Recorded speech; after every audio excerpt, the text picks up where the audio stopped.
Good morning, all.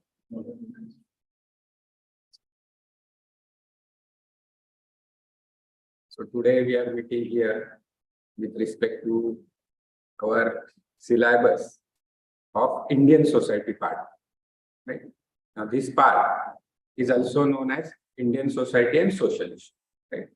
So a series of lectures are happening in which different subjects are being introduced to you all people who are going to join the batch for 8th May, that is on the coming Monday, right? So myself, Shivaji Kale, I welcome you on the behalf of the Unique Academy. And today we will be discussing about the Indian society and social issues, which is mentioned in our GS paper 1 part of the syllabus, right? So in our today's discussion, we will keep it very simple and very crisp and very short. So what is our objective of meeting here today? Is to understand how this Indian society part is connected to our syllabus. What is its importance with respect to both the marks that is allocated to it in our examination and its importance to other part of the syllabus. So when we are talking about the marks allocated to it, we will say directly how much questions are coming in mains examination on this particular topic. That is direct relation, right? But it is also connected to other part of the syllabus. How it is, we want to decode it first to understand in the very beginning only, right? After that, we will also see how we will be going ahead and preparing this part of the syllabus in our due course of time. Along with that, we will also see how we shall be looking at the previous year's question papers and the previous year question that was there in the examination held by UPSC earlier, and what the resource material we shall be following for doing it in a good day. So this will be our overall discussion that we will be having today. Now, because in the earlier lectures that you have all attended, there have been a very wide discussion about what is this examination is all about, what is its structure, that is prelim, mains and interview, 3-stage examination it is. Prelims is a qualifying examination which you will have to clear the cutoff, in which you have to attend 2 papers. First paper will be of general studies, second paper will be of CSAT, aptitude test. CSAT will be a qualifying paper. You just have to qualify the number of marks, that is 1/3 marks you have to get in that exam, that particular paper. That marks will not be counted in your total. The marks that will be counted will be of general studies, that is GS, apna jo paper 1 hoga of your prelims. So that is going to be a deciding factor. When you will qualify the prelims, you will be called for the main examination. Generally mains करके लोगों ने उसको नाम दिया है, तो हम लोग भी mains बोलेंगे उसको. तो mains examination होगा, there will be around 3.5 month period from your prelims to mains के बीच में time period होगा. और इसको आप कैसे कर सकते हो? Some of you might be preparing for 2024 का attempt, some might be thinking for 2025 का attempt. कुछ लोगों ने अभी डिसाइड नहीं किया होगा, देखेंगे जर्नी में कैसे जाते हैं, कितना प्रिपरेशन होता है. But we can look at 2022 का 2023 का जो भी examination UPSC का चल रहा है. We can observe that because now we are in the process, isn't it? Now our batch is going to start on Monday, 8th of May. वैसे अगर बोलेंगे तो शुरू हो चुका. जैसे आपने फर्स्ट लेक्चर मंडे और honourable Tukaram Jadhav sir, director of unique academy, उनका आपने लेक्चर अटेंड किया, वहां से आपका जर्नी बिगिन हो चुका है, right? So on Monday it will be like kick start हो चुका है. So now in the coming weeks 2023 के जो लोग अटेम्प्ट देने वाले हैं, they are going to appear for the prelims. आपको पता है कब है इस साल का prelims से एग्जामिनेशन कब है? 28th of May. So last Sunday of the May they are going to appear for the prelim examination. Now it is the benefit that you people have to get, because now you have already kick-started your journey for preparation of UPSC. Whatever will be happening for the 2023 let's say UPSC academic year, we will be observing it very carefully. We will not be part of that particular process, but we will be observing it from the outside. For example, 28th of May, the prelim examination is there. So we will be looking at it कि कब होता है. अच्छा, मई महीने के आसपास examination हो रहा है, 2 पेपर होते हैं, क्या टाइम पीरियड होता है, उसका नोटिफिकेशन कब आया था. I have to go and see on the UPSC website. Generally फरवरी महीने में आता है, राइट. सो नाउ प्रीलिम जब होगा तो अगर टाइम मिलता है तो go with some of your friends who are attending this year's examination. थोड़ा जाओ, उनके साथ जाओ एग्जामिनेशन सेंटर पे. वो अंदर जाएंगे, they will be giving examination. Sit outside for 2 hours. When they will be out of the examination, observe their reaction because you are going to be there next year, right? Some people, उनको पता होता है कि अपनी तो लग गई है एग्जामिनेशन हॉल में, लेकिन बाहर आने के बाद they will be saying that अरे इतना इजी पेपर, सारे क्वेश्चन अटेंड किए, ऐसे लगेगा यूपीएससी को यही तो था, इसकी तो वेट कर रहे थे हम. लेकिन when the result will be out after let's say 15 days, 21 days, generally takes UPSC takes that much time to declare prelims का result. You will see जो बड़ी बड़ी ढेंगे डाल रहा था उसका तो हुआ नहीं प्रीलिम, और जो शांत शांत बैठा था उसका तो हो गया. Now how they will be preparing in between that 3.5 months that has been given by UPSC to prepare for the mains examination. जो 3.5 महीने आपको दिए, is it a sufficient period of time to prepare for a mains examination? You will be observing that. Now those who have cleared prelims examination, you shall discuss with them and you will always listen these particular statements from them, these arguments from them. यार time नहीं है, time ही नहीं है, time ही नहीं है, बहुत time कम है, पहले पढ़ाई करना चाहिए. Now this is what we have to learn. We do not want to learn how they are prepared. That is what the institute is there for you people to tell you how you shall be prepared. We do not want to learn that from these so-called seniors who will be sitting in some library that you will be joining in the future, right? What you have to see, you have to learn from their mistakes. For example, person clear prelim examination and then he become very, very sincere aspirant, but he or she understand that this 3 and 3.5 month period is not sufficient for preparation of mains examination, and I should have studied when I was doing my batch. I was attending lectures. I shall have followed whatever instruction was given by the teachers. Now this is the learning that we want. तो इसका मतलब क्या है कि we shall be focusing on mains preparation in the very beginning of our preparation. Now UPSC has its pattern. We started talking about UPSC's pattern, which was very thoroughly discussed by several lectures that you have attended in this week, particularly this week. But now we are focusing on the next stage of our discussion. The stage is about, now even if UPSC has given this pattern, prelim and mains se fir interview. But when we will be preparing for the examination, it is advisable that you shall be preparing your mains part of the syllabus earlier. Prelims का अपने आप आगे आपके sequence में हो जाए. Now कैसे? तो सिंपल बड़ा कैलकुलेशन कर ले, राइट. नाउ अभी कौन सा महीना चल रहा है पापा? मई का महीना चल रहा है, right. Now let me ask you all people, those who are sitting in the classroom, they can raise hand. Those who are attending online, they can use the chat box to tell me how many of you people are preparing for 2024 card.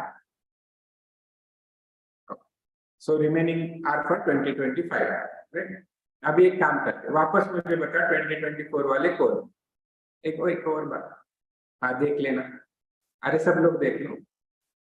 अभी जब मैं यही question I will be asking after 6 month, आधे हाथ नीचे हो जाए, क्योंकि क्या हो गया, 6 महीने जो प्लान था प्रिपरेशन का, इतना अच्छा पढ़ाई नहीं होता है. फिर पीपल विल बी थिंकिंग अरे 2024 में तो मेरा अटेम्प्ट का प्रिपरेशन ही नहीं हुआ, तो I shall be postponing my attempt. Now why this has happened? Because when we came here, because you people have came very जिसको आप बोल सकते हैं very right time, because this is a time period when you will get full 1 year to prepare before the prelims of next year, isn't it? May में ही होगा 2024 का भी prelim, तो 1 साल तो आपके पास है, राइट. अगर आप दिसंबर में आ जाते हैं, दिसंबर 2023 में, So it is very unlikely that you will be suggested to go for 2024 pattern. Right? Some people might have some preparation background, which घर पे पढ़ चुके हैं, so that will be different. It will be very individualistic to every person. But generally, it is advisable that when you start your preparation, you shall be going for your mains का preparation first.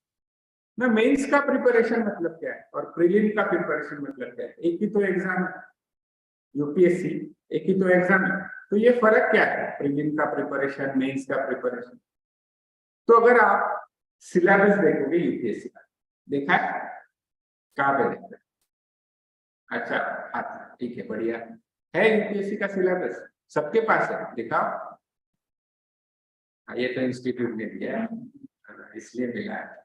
अरे people syllabus है आपके पास, और ये मत बोलना कि mobile में पीडीएफ डाउनलोड करके रखा है। ऐसे तो मोबाइल में बहुत कुछ डाउनलोड करके रखा, सारा थोड़ी ना देखते हैं, कुछ कुछ हिडन फोल्डर में भी रखा तो नहीं, उसका एक प्रिंट आउट होना चाहिए, मतलब hard copy shall be always with you. Now why it is important? So believe me, UPSC gives you only 2 material to refer जो यूपीएससी के साइड से आता है। फर्स्ट इज सिलेबस, जो यूपीएससी विल नोटिफाई, जब एग्जामिनेशन का notification आएगा तो उसमें उन्होंने डिटेल सिलेबस दिया है, उनकी वेबसाइट पे भी डाला है। और दूसरी चीज जो यूपीएससी आपको देता है, that will B UPSC special paper. ये छोड़ के यूपीएससी आपको कोई इंफॉर्मेशन नहीं देता है। These are the only things, 2 things that will be coming from UPSC. So they have the highest weightage in our preparation. तो उसके पहली बात हम लोग कर रहे हैं syllabus. So everybody shall be having a syllabus copy with them. आपका काम तो इजी होगा, आपको इंस्टीट्यूट ने सिलेबस देंगे। अब इसका करना क्या है? इसकी बहुत सारे उपयोग हैं। गर्मी का सीजन है, इससे हवा भी ले सकते हैं, ठीक है। टिफिन खाने बैठे हो तो उसको भी यूज कर सकते हैं, लेकिन उसका एक बहुत इंपॉर्टेंट है, क्या पढ़ाई। Now this is Disha Darshan. Your syllabus is pointing a direction how your preparation shall be. It is also defining the scope of your preparation कि क्या पढ़ना है, क्योंकि जब when we enter into UPSC preparation, तो जब घर पे डिस्कशन होता है कि मैं यूपीएससी करूंगी, अब ग्रेजुएशन कर रहा हूँ, ग्रेजुएशन कर रही हूँ, उसके बाद यूपीएससी करना है, तो some people must have said this particular line that UPSC में तो वो पूछते जो सारा मतलब जिस संसार में सारी चीजें उसमें कुछ भी पूछ सकते, everything under the sun can be asked in the exam, but that is not the case. Why? Because UPSC has already given you syllabus, that syllabus is the area locus, उसके अंदर ही आपको क्वेश्चन पूछेंगे। I will prove it today, right? Out of the syllabus कुछ नहीं है। 99% of the time they will be asking all the things that will be mentioned in your syllabus. Plus हम लोगों को reading between the lines आना चाहिए, हम लोगों को decode करना आना चाहिए। That is what the skill UPSC is looking into us as an aspirant. Now ये syllabus कॉपी आप सबके पास है। Now इसका काम क्या करना है? तो सबसे important चीज है, इसको आप read करो।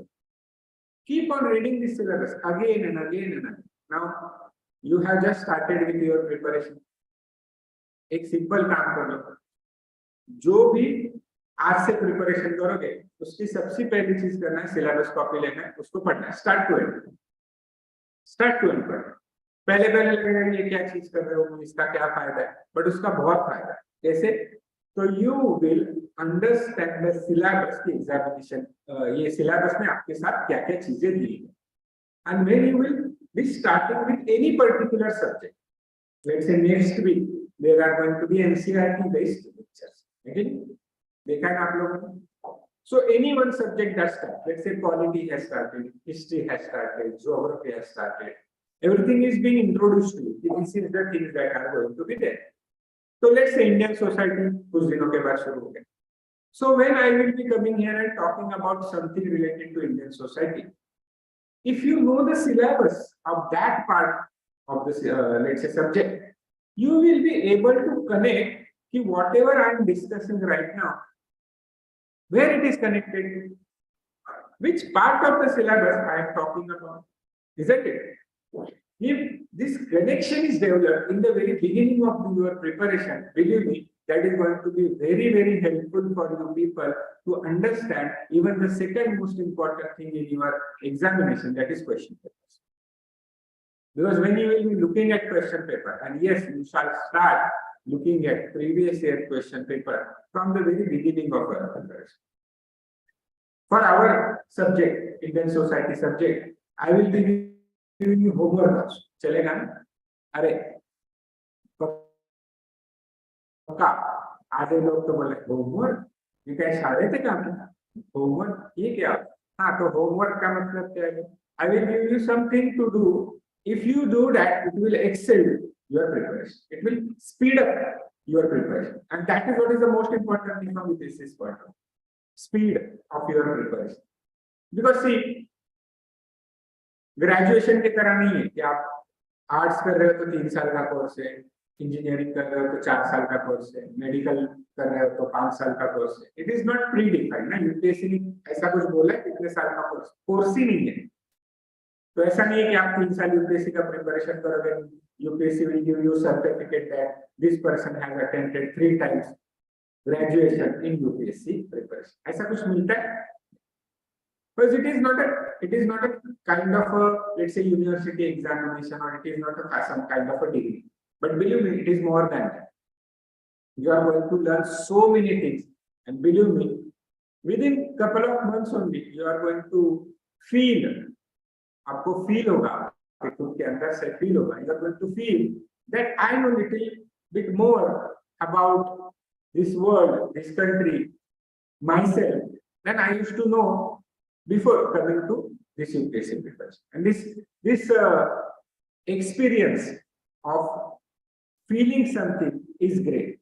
ये मतलब आप knowledge को feel करते हो. Yes, I am a knowledgeable person. ज्ञान का आपको सुख यहाँ पे प्राप्त होगा. And that is what I cannot express it into words, but I will tell you. Just wait for a couple of months. आपको वो feel होना शुरू हो जाएगा. Yes, I am a knowledgeable person. But this journey does not end in a couple of months. It will be an ongoing journey. But our objective is not only to gain that knowledge. सिर्फ ज्ञान हम यहाँ पे लेने नहीं आए हैं. We are here to prepare for the civil services and clear. Isn't it? So getting a knowledge is a part of that process. But only getting a knowledge is not sufficient. We need to know what knowledge we need to learn, how we need to apply that knowledge for our examination purpose. क्योंकि examination में जाओगे prelims में तो आपको MCQ solve करना पड़ेगा. Multiple choice question, 4 option, एक option ठीक है. अगर आप मेन एग्जामिनेशन जाओगे तो वही knowledge you have to write an answer because it's a descriptive examination. Answer लिखने पड़ेंगे. When you go to interview, they will be asking you question. You will be answering them orally. So whatever knowledge you have to apply that knowledge at that particular. And when you will be into service, you have to practically put that into practice.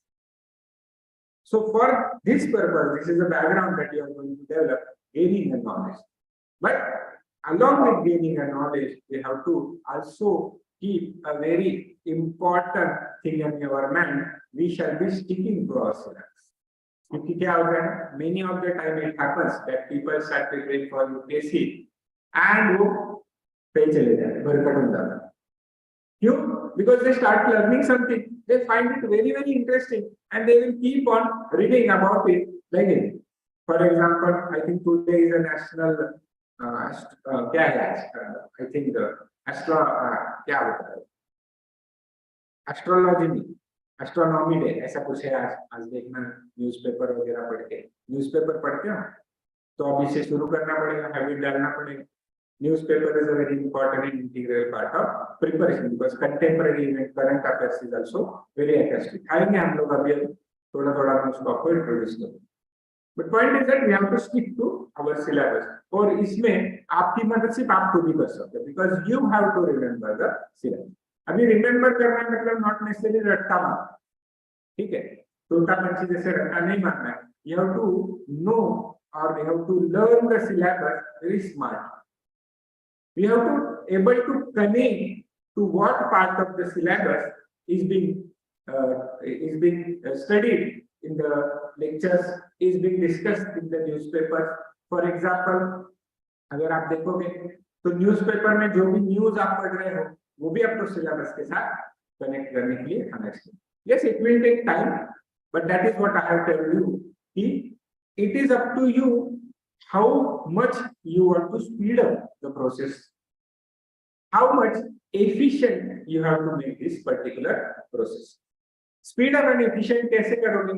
So more the effort you will put and more the direction, correct the direction that you will follow, you will be closer to your destination. Now these two things are very important: the direction that you have to follow and the speed at which you have to cover that particular distance over your direction. और यहाँ पे दो चीजों में student will be, aspirants will be lacking in some way और other. First is about speed, तो जितना आप टाइम लगाओगे, मेहनत लगाओगे, उतना आपको स्पीड अच्छी होगा। But direction is what we will be trying to give you, because it is as simple as that. अगर आप इन द वेरी बिगिनिंग अगर थोड़ा सा 2 डिग्री से भी डेविएट हो जाते हो आपके डायरेक्शन से, तो फाइनल डेस्टिनेशन में आप बहुत लंबा चले जाते हो, and then you have to cover that distance, because till the time you do not cover that particular distance, वो reach नहीं होगे ना अपने destination पे। So it is very important, तो speed maintain रखना है और distance direction भी आपको maintain रखना है, and that is what the syllabus will provide you, the direction of the preparation की किस direction में prepare करना। तो आपके लिए अभी homework दे दूँ? अरे पक्का, ठीक है। तो मैं आपको syllabus दिखाऊंगा इंडियन सोसाइटी का, मैं तो डिकोड वाला syllabus डिकोड करके दिखाऊंगा। वही सिलेबस आपको याद रखना है। In the next Indian society social issues का लेक्चर में आपको पूछूंगा सिलेबस के 10 पॉइंट बने। मैं 10 पॉइंट क्यों बोल रहा हूँ? बिकॉज यस, एक्चुअली उसमें 10 ही पॉइंट है। बोल रहे क्या बोल रहे, सिर्फ 10 पॉइंट है? हाँ, 10 ही चैप्टर है इंडियन सोसाइटी सोशल इश्यूज में, ये 10 चैप्टर है। पढ़ लो क्या क्या है, देखो।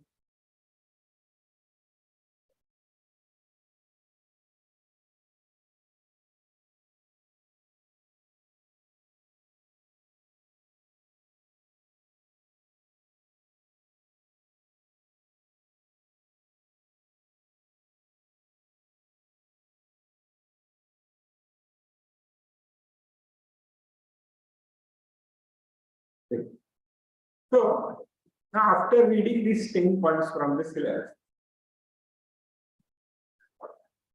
क्या ये आपको समझ में आ रहा है? When you are reading it, आधे चीजें तो समझ में आ रहे हैं ना, कि role of woman and woman organisation in Indian society, population and associated issues of Indian society. क्योंकि congratulation to you all, you all become the part of India's world's largest population country. तो ये feel we are the first in the world, किसी चीज में तो first आए population में। And don't worry, you are also going to contribute into that process in the coming period of time. We have already contributed. Okay. Now, तो ये जो चीज है, देखो, now what I have done, मजाक में एक बात बोल दी, because see, this is current affairs का टॉप। अरे ये क्या, न्यूज़पेपर पढ़ रहे हो ना? नहीं पढ़ रहे हो तो शुरू कर दो जल्दी से। ओके, और कौन सा न्यूज़पेपर पढ़ना है? नेशनल न्यूज़पेपर पढ़ना। Now there are several national newspapers, but let's say The Hindu, Indian Express, these are national newspapers have good content for our UPSC preparation purpose. Other newspapers are also good. You can read also Asian Age. You can also read, let's say, Telegraph है, Times of India भी है, right? But point is that आप सारे newspaper को पढ़ नहीं सकते because of the time limitation. So at least one newspaper you have to read whole, पूरा आपको पढ़ना पड़ेगा। उसमें से क्या चीजें पढ़नी है, क्या चीजें नहीं पढ़नी है, that is a very important aspect. But we will park that discussion from some other day. But point is that we were talking about a contemporary event that is happening around us. तो अभी एक report आया था, according to that particular report, India has bypassed China as the most populous country in the world, right? So now, when we are the most populous country in the world, but we are not the largest country in the world, we are not the richest country in the world, we are not the most resourceful, except human resource, natural resource की बात होगी, we are not the most natural resourceful country, ना हमारे पास ज्यादा oil है, ना कोल है, ना हमारे पास ज्यादा मिनरल्स है। So how this situation is going to impact on the society. तो सिंपल है, डिमांड बहुत ज्यादा होगा क्योंकि लोग ज्यादा है और सप्लाई कम है बिकॉज लैंड कम है, रिसोर्सेज कम है, तो डिमांड सप्लाई का mismatch. Now we are keeping it in a very simple way, but see, when I am talking about demand supply mismatch, I am trying to put an economic dimension to the discussion. Are you understanding? Right? But what will be social dimension of it? That we will be discussing in the topic of population and associated issues. Similar poverty and developmental issues, urbanization, their problems, their remedies. So आप देखते चलते. Whatever these parts that are mentioned in your syllabus, starting with salient features of Indian society. Now, this is an open-ended topic. When you talk about Indian society, what are the characteristics, features, vaishishthya, Indian society? That will be they are focusing upon. So look at Indian society. Can we say that Indian society is, let's say, caste-based society? कह सकते हैं? Indian society is mostly patriarchal in nature, male-dominated society. कह सकते हैं? क्या हम लोग कह सकते हैं कि family is very important institution in society? लेकिन देखो इसको भी करंट अफेयर्स के साथ जोड़ दो. Now there is a discussion happening around same sex marriages. लेकिन तो Supreme Court is discussing this particular issue कि shall we consider same sex marriage as a legal option. अभी तो अलाउड नहीं है ना, right? Then in that court some people are putting arguments in favor of same-sex marriages.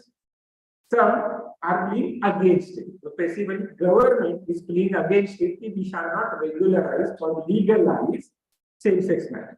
But when they are arguing, government, somebody from government side, when they are arguing that same-sex marriages shall not be considered as legal marriage in India, what argument that they are giving? Several arguments are there. But in which one very important argument is that they are saying that family institution in India will disturb. But how and why?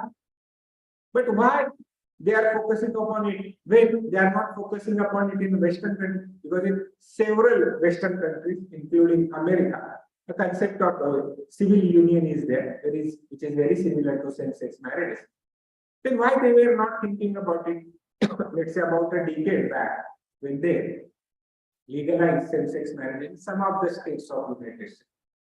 Because as compared to American society with Indian society, family plays a very different role for the society. Now we are not talking about country, we are not talking about nation, we are not talking about state as a political entity. We are talking about Indian society, American society, European society, Arabian society.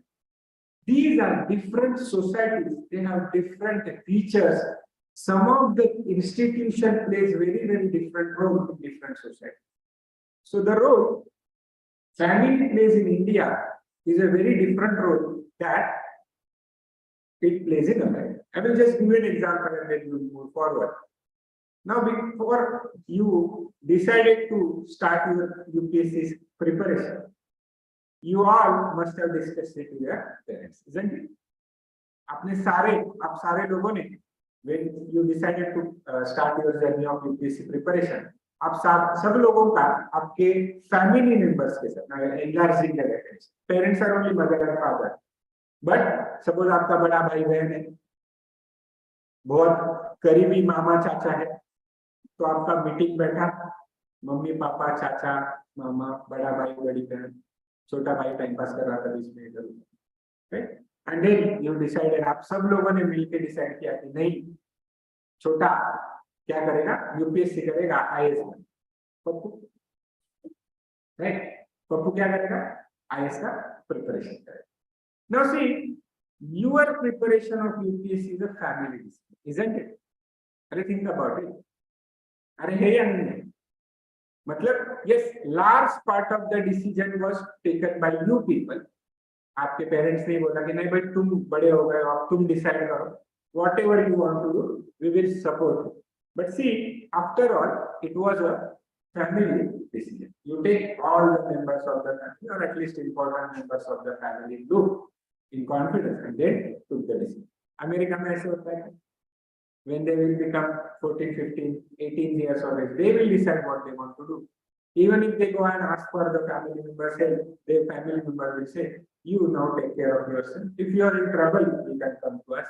Otherwise, you look for yourself. So that is how family as an institution in society has a very important but a different role as in case of India and as in case of USA. And that's why when the government is pleading in the Supreme Court, they are saying if we legalize same-sex marriages, family institution in India will disturb. Will it happen? Will not happen? Will not happen?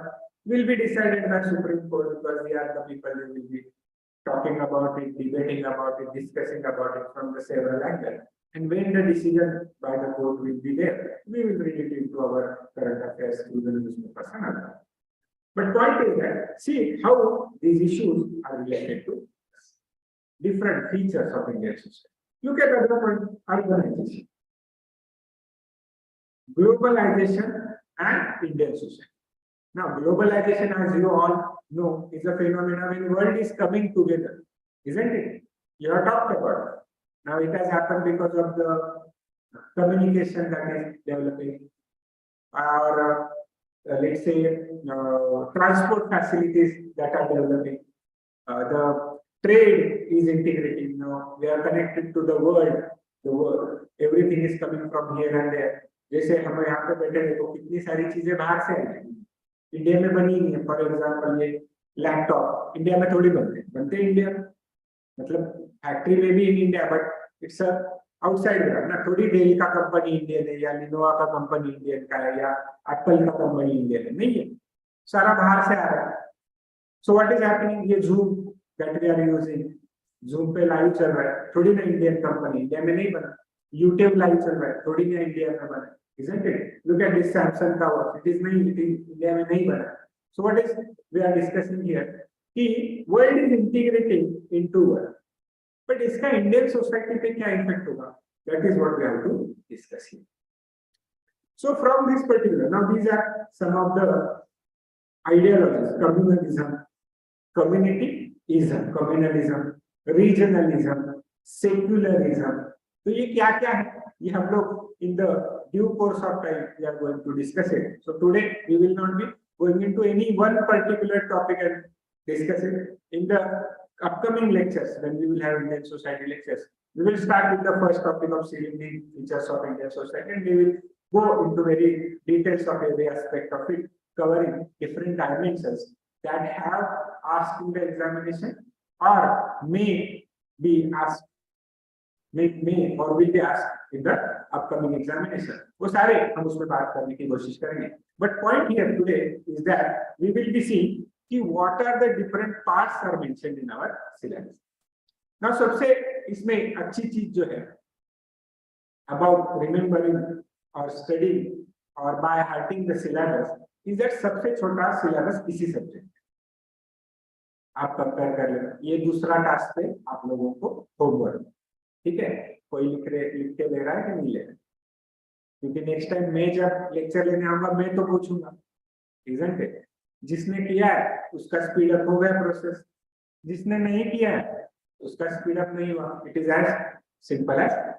तो देखो आप सब लोग यहाँ पे आए हो UPSC करने के लिए, प्रिपरेशन करने के लिए. You are all adult here, isn't it? You all understand the choice that you have made. You all understand the consequences of it. Success मिल जाएगा तो आप क्या करोगे, अगर सक्सेस नहीं मिलेगा बिकॉज ऑफ एनी रीजन तो क्या होगा. So you are responsible for your choice and the outcome of it, right. वो मराठी में मुहावरा है ना, तूचा आहे तुझ्या जीवनाचा शिल्पकार है, पढ़ा सुना. तो what does it mean? That you are the architect of your destiny. You will decide what will happen to you in your life.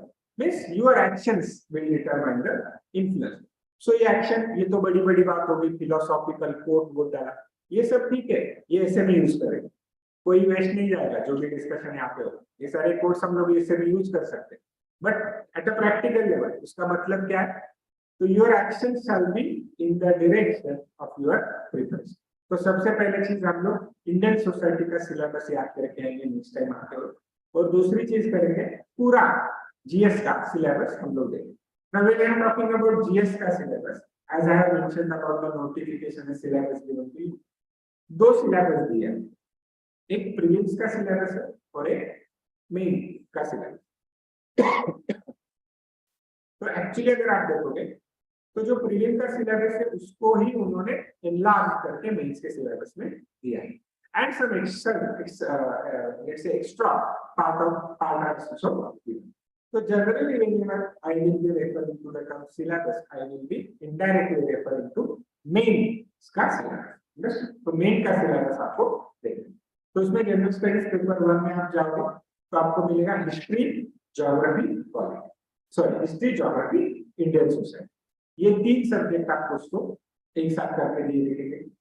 GS2 में जब आप जाओगे आपको दिखेगा पॉलिटी, गवर्नेंस, इंटरनेशनल इश्यूज, ये आपको क्लब किए हुए दिखेंगे।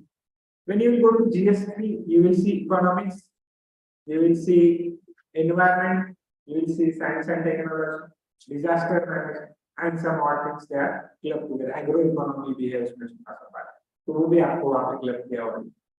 Fourth will be ethics, that will be an elaborated paper on one particular ethics aptitude and integrity के ऊपर आपको दिया होगा, and then there will be mention of optional subject. Several optional subject will be available.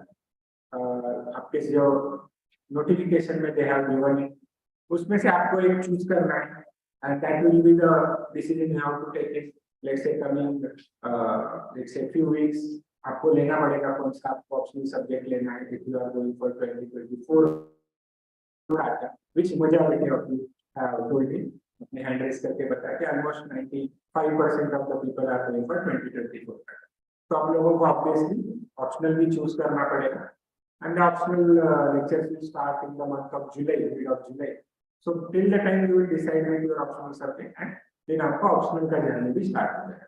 Now why I am mentioning optional का journey here, it is with respect to the time allocated to your preparation.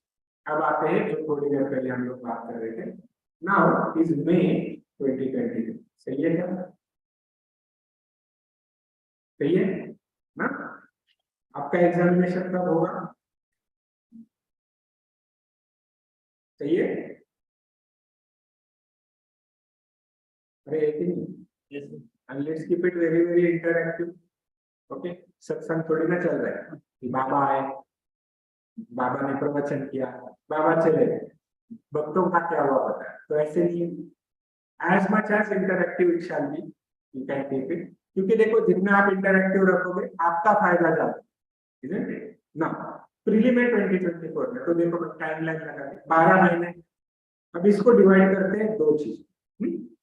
तो let's say दिसंबर 2020, जनवरी 2024, तो traditionally ऐसे divide करते दो slots, तो मई, जून, जुलाई, August, September, October, नवंबर, दिसंबर, तो ये आपके पास है 8 महीने, सही है, राइट? उसके बाद में आपके पास है जनवरी, फरवरी, मार्च, अप्रैल, मई, 5। तो those who will be going for 2024 का ये जो 5 महीने है आपके पास, ये वाला, ये तो आप प्रीलिम का ही प्रिपरेशन करोगे, isn't it? It is as obvious है। तो हमारे डिस्कशन में अभी क्या बचा, ये जो मेरे पास 7-8 महीने बचे हैं, इसमें मैंने क्या प्रिपरेशन करनी चाहिए? मेंस का प्रिपरेशन करना चाहिए, बिकॉज जब मई 2024 में मेरा एग्जाम हो जाएगा, मिड ऑफ जून 2024 में मेरा रिजल्ट आ जाएगा प्रीलिम का, फाइनली क्वालिफाइंग विद अराउंड सितंबर में मेरा मेंस का एग्जामिनेशन होगा। आई एम नॉट, मैं इसमें कुछ इमेजिनेशन नहीं लगा रहा हूँ, I have just followed the 2023 का टाइम टेबल। 28 ऑफ मई को एग्जामिनेशन है 2023 वालों का, सितंबर, मिड ऑफ सितंबर का मेंस का। तो कितना दिन बचा देखो, जून, जुलाई, अगस्त और आधा सितंबर, तो 3.5, 3 से 4 महीने इसके बीच में ही आपको टाइम पीरियड मिलेगा मेंस प्रिपरेशन का, and believe me it will not be sufficient if you are not studied earlier.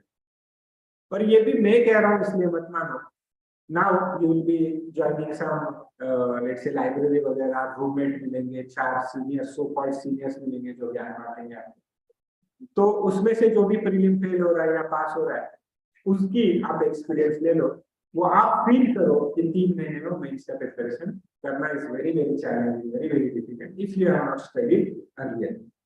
And looking at that particular case, ये जो 7-8 महीने मेरे पास बचते हैं from May to December, I shall be making most out of it.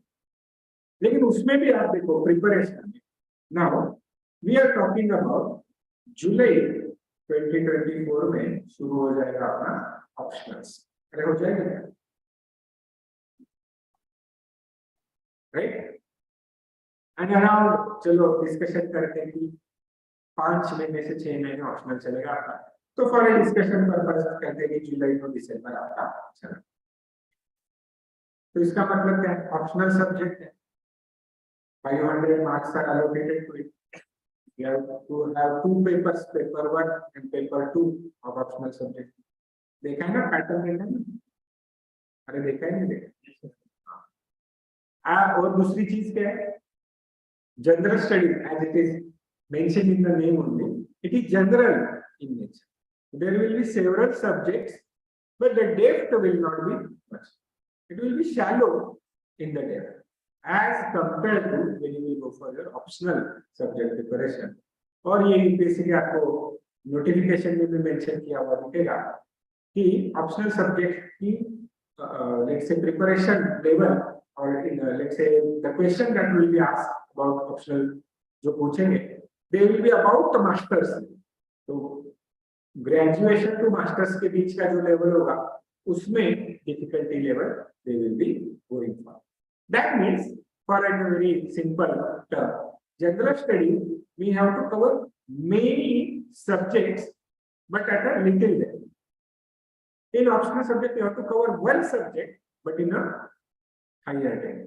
तो इसका मतलब क्या है? यहाँ पे प्रिपरेशन आपको करना और मार्क्स भी है ना, ऐसे नहीं कि फालतू में preparation. there are 500 marks allocated to it, and believe me, optional is the most scoring subject in your all the preparation that you will be doing. ठीक है? तो जैसे जीएस 1 2 3 4 है, उसके 1000 मार्क्स है और इसके 500 मार्क्स है, तो प्रोपोर्शन में अगर आप देखोगे तो ऑप्शनल में आपको ज्यादा स्कोर होगा, अबाउट 55 to 60% आप ऑप्शनल में स्कोर कर सकते हो। If you are scoring 40 to 45% in your GS, you will be kind of a topper in GS. But अगर आप 60% के आसपास जाते हो तो you will be about having the top marks in your option. तो परसेंटेज वाइज अगर आप देखोगे तो 60% to 40% ये जनरल आपको रेशियो मिलेगा, जीएस के marks that toppers are getting and optional के marks that toppers are getting. तो हम लोगों को तो ये देखना है भाई कम एफर्ट में हम लोगों को ज्यादा मार्क्स प्राप्त करना, एफर्ट कहीं कम नहीं होंगे। दिस इज जस्ट आपको बता रहा हूँ, आपका थोड़ा टेंशन कम करेंगे। एफर्ट सब जगह पर लगेंगे, comparatively you have to put as compare to GS, आपको थोड़ा कम एफर्ट डालना पड़ेगा in the terms of reading less, but you have to go into the depth, तो वापस वो एफर्ट आपके कॉम्पेंसेट उधर हो गया। But the point is that from the preparation point of view, जब जुलाई में आप ऑप्शनल प्रिपरेशन शुरू करोगे, दिसंबर को वो आपके साथ चलेंगे, sitting is very important part of mains preparation. But believe me, जो आपको मैं सबसे इंपॉर्टेंट चीज बताने वाला हूँ वो है मई एंड जून में आपको फुल टाइम मिलेगा आपका जीएस प्रिपरेशन करने, वो बाद में नहीं देंगे। समझ रहे हो? जैसे ही जुलाई शुरू हो जाएगा, mid of July generally option शुरू हो जाते हैं, एंड ऑफ द जुलाई पकड़ लो, तो आपको मई जून और जुलाई ये 3 ही महीने मिलते हैं जिसमें आप डेडिकेटेडली जीएस के ऊपर प्रिपरेशन फोकस कर सकते हैं। जैसे ऑप्शनल शुरू हो जाएगा, you have to divide your resources, that is time available to you, energy available to you, आपको डिवाइड करना पड़ेगा। Generally it is advisable that you shall be giving more time and energy toward optional preparation, क्योंकि उसको time period में complete करना है। Because after January again when you will be starting your preparation for prelims examination, उसमें भी GS का बहुत सारा पार्ट आपका वापस आने वाला है। तो in the month of July, August, September, October, November, जैसे 4 से 5 महीने जो है वो आपका मोर देन 75% आपको जो फोकस होगा वो ऑप्शनल सब्जेक्ट पे होगा। तो वो तो जुलाई या अगस्त के बाद की बात रख देते हैं, तब भी मिलेंगे, तब भी बात करेंगे। लेकिन अभी ये पहले 3 महीने की बात है, मई जून जुलाई, तो ये 3 महीने का आपके पास स्ट्रैटेजी बना। अभी मतलब व्हाट इज स्ट्रैटेजी, तो स्ट्रैटेजी तो बनाने में हम लोग माहिर है कि नहीं। ऐसी बड़ी बड़ी स्ट्रैटेजी हम लोग बनाते हैं कि 1 साल में यूपीएससी बन गया, तो बड़ा स्ट्रैटेजी बन गया। Divide, now we have to have a 1 year plan, we have to break it into monthly plans. तो पहला उसका क्वार्टरली प्लान बनाएंगे, first quarter of our preparation, ठीक है। अपना यूपीएससी का जर्नी मई से शुरू हो गया, अपना पहला क्वार्टर है मई जून जुलाई। इसमें मैं क्या क्या पढ़ाई करूंगा करूंगी, this is what my own preparation strategy है। और उसमें I will suggest you that your strategy shall be aligned with the lectures that are happening in your classes. Specifically GS mains का जो पार्ट है वो आपको फोकस करना पड़ेगा। पर उसमें कौन कौन सी चीजें हैं, तो आप थोड़ा सा सिलेबस अगर देखोगे तो compare it with prelims syllabus, mains का सिलेबस के साथ कंपेयर करोगे तो आपको समझ में आ जाएगा कि जीएस मेंस में कौन सा पार्ट है, वो उन लोगों को थोड़ा सा अच्छी तरह से फोकस करना पड़ेगा ना। उसमें आ जाता है इंडियन सोसाइटी, क्योंकि अगर आप देखोगे तो Indian society part has been explicitly mentioned in our mains preparation, but it is not mentioned in our prelims preparation. तो डायरेक्टली प्रीलिम में इंडियन सोसाइटी सोशल इश्यूज के ऊपर क्वेश्चन आने का चांस नहीं है। एक आध दो क्वेश्चन आ सकते हैं गवर्नमेंट स्कीम के ऊपर, सोशल जो स्कीम्स होती है, but that also can be covered under polity government schemes वगैरह, उसमें हम रखा इनडायरेक्टली करंट अफेयर्स में उसका प्रिपरेशन हो जाए। तो प्रीलिम्स के लिए आपको ज्यादा सोशल इश्यूज की तरफ देखने का जरूरत नहीं है, but yes for the mains preparation it is a very very important subject. Now when I am using the word important, क्यों? क्योंकि मैं पढ़ा रहा हूं? नहीं। क्योंकि मुझे पसंद है? नहीं। क्योंकि सिलेबस में मेंशन है? हाँ, partially, but it is important because of the number of marks allocated to it in the total scheme. Now, how many marks are there for our UPSC GS? कितने मार्क्स का examination होता है? हाँ, मेरे mother के नाम ये बताता हूँ, जो एग्जामिनेशन करने आए हैं उसमें कितने मार्क्स? नहीं पता? 17 15, चलो तो डिकोड करते हैं। एक जीएस का पेपर कितने मार्क्स का होगा? 250। इसके कितने पेपर है? 4, ठीक है। तो कितने हो गए होगा? हाँ, सीसेट की प्रैक्टिस हो रही है, सबमिशन कर ले, ठीक है। फिर एक पेपर आएगा आपका ऐसे, उसके कितने मार्क्स है? 2। और आपके ऑप्शनल आएगा, उसका पेपर 1 250 मार्क्स, पेपर 2 250। तो कितने हो गए भाई टोटल, बता दो।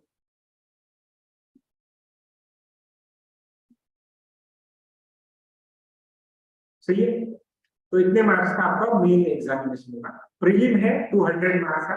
प्रीलिम के बारे में अभी ज्यादा नहीं बात करेंगे, आपकी भी प्रिपरेशन में, आपकी स्ट्रेटेजी में भी आप उसके बारे में जनवरी के बाद बात कर लेना। During the preparation just keep a one eye on prelim also, one eye on mains also, but more focus shall be अभी आपका मेन एग्जामिनेशन। तो 17 1500 का 1500 का हमारा एग्जामिनेशन। तो उसमें से we are talking about this GS paper 1 जिसके 250 मार्क्स है। इस जीएस पेपर 1 में हम लोगों के पास कौन कौन से चीजें हैं? जीएस पेपर 1, इसमें अगर आप देखोगे तो 3 सब्जेक्ट है, history, geography and Indian society.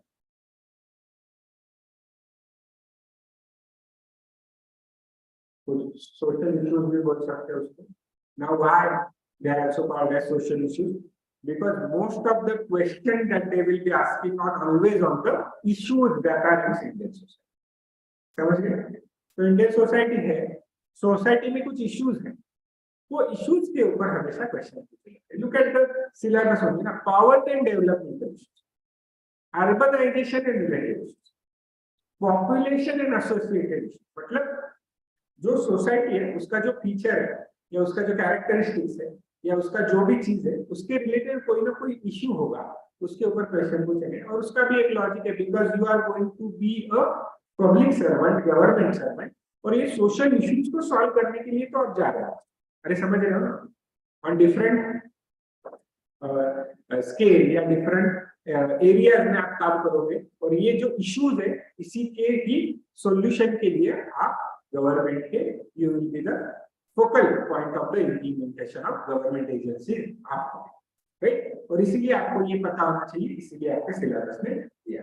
ना इसकी तरफ अगर हम लोग ध्यान देंगे, हिस्ट्री, ज्योग्राफी, इंडियन सोसाइटी, तो how these 250 marks are distributed in these 3 sections of GS1?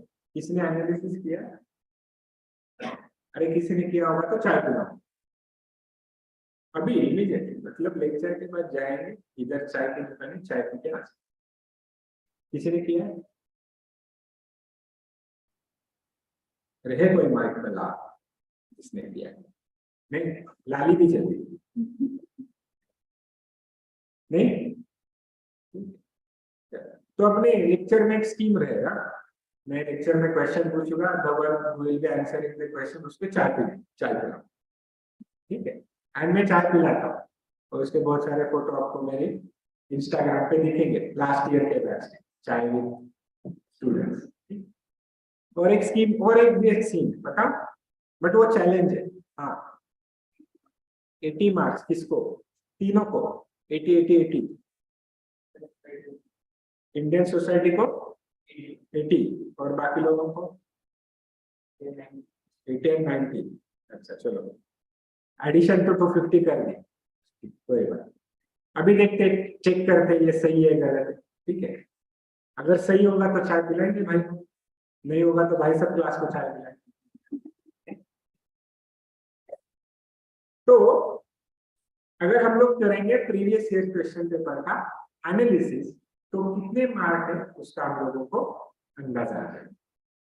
तो उसके लिए क्या करते हैं, देखो ये है 2020 मेंस के यूपीएससी का क्वेश्चन फॉर इंडियन सोसाइटी। तो हमारे जीएस के क्वेश्चन पेपर में, स्पेशली जीएस 1, 2, 3 कितने क्वेश्चन आते हैं? देखा है किसी ने पेपर?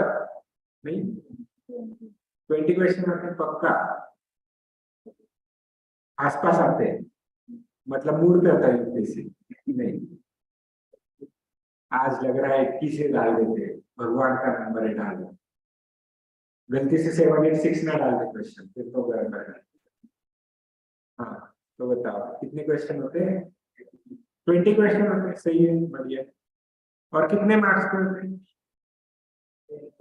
हाँ, 10 मार्क्स के 10 क्वेश्चन होते हैं, 20 मार्क्स के 10 question. This is how the marks are distributed. Okay, now हमारे 20 क्वेश्चन जो आ रहे हैं उसमें से आधे 10 मार्क के, आधे 20 मार्क के, उसमें से इंडियन सोसाइटी में कितने क्वेश्चन आए? ये 2020 के 6 क्वेश्चन मैंने आपके सामने, इसमें से 3 10 मार्क के हैं, 3 20 mark. Now we are not going into what this questions are, उसके आंसर्स क्या है, ये आज का डिस्कशन का हमारा मुद्दा नहीं है। हमारे डिस्कशन का मुद्दा है कि I have showcased you the exact question coming from one of the previous question papers of UPSC। अब आपके लिए तीसरा मुद्दा, पहले 2 क्वेश्चन दिए थे, कोई बात नहीं, किसी ने लिख के रखा है तो करेंगे। यहाँ पे यूनिवर्सिटी या स्कूल के जैसे नहीं है कि नेक्स्ट लेक्चर में आप आते हुए मैं दरवाजे में खड़े रह के सबका होमवर्क कॉपी चेक कर रहा हूँ, जिसने किया है उसको अंदर छोड़ रहा हूँ, जिसने नहीं किया उसको cobra.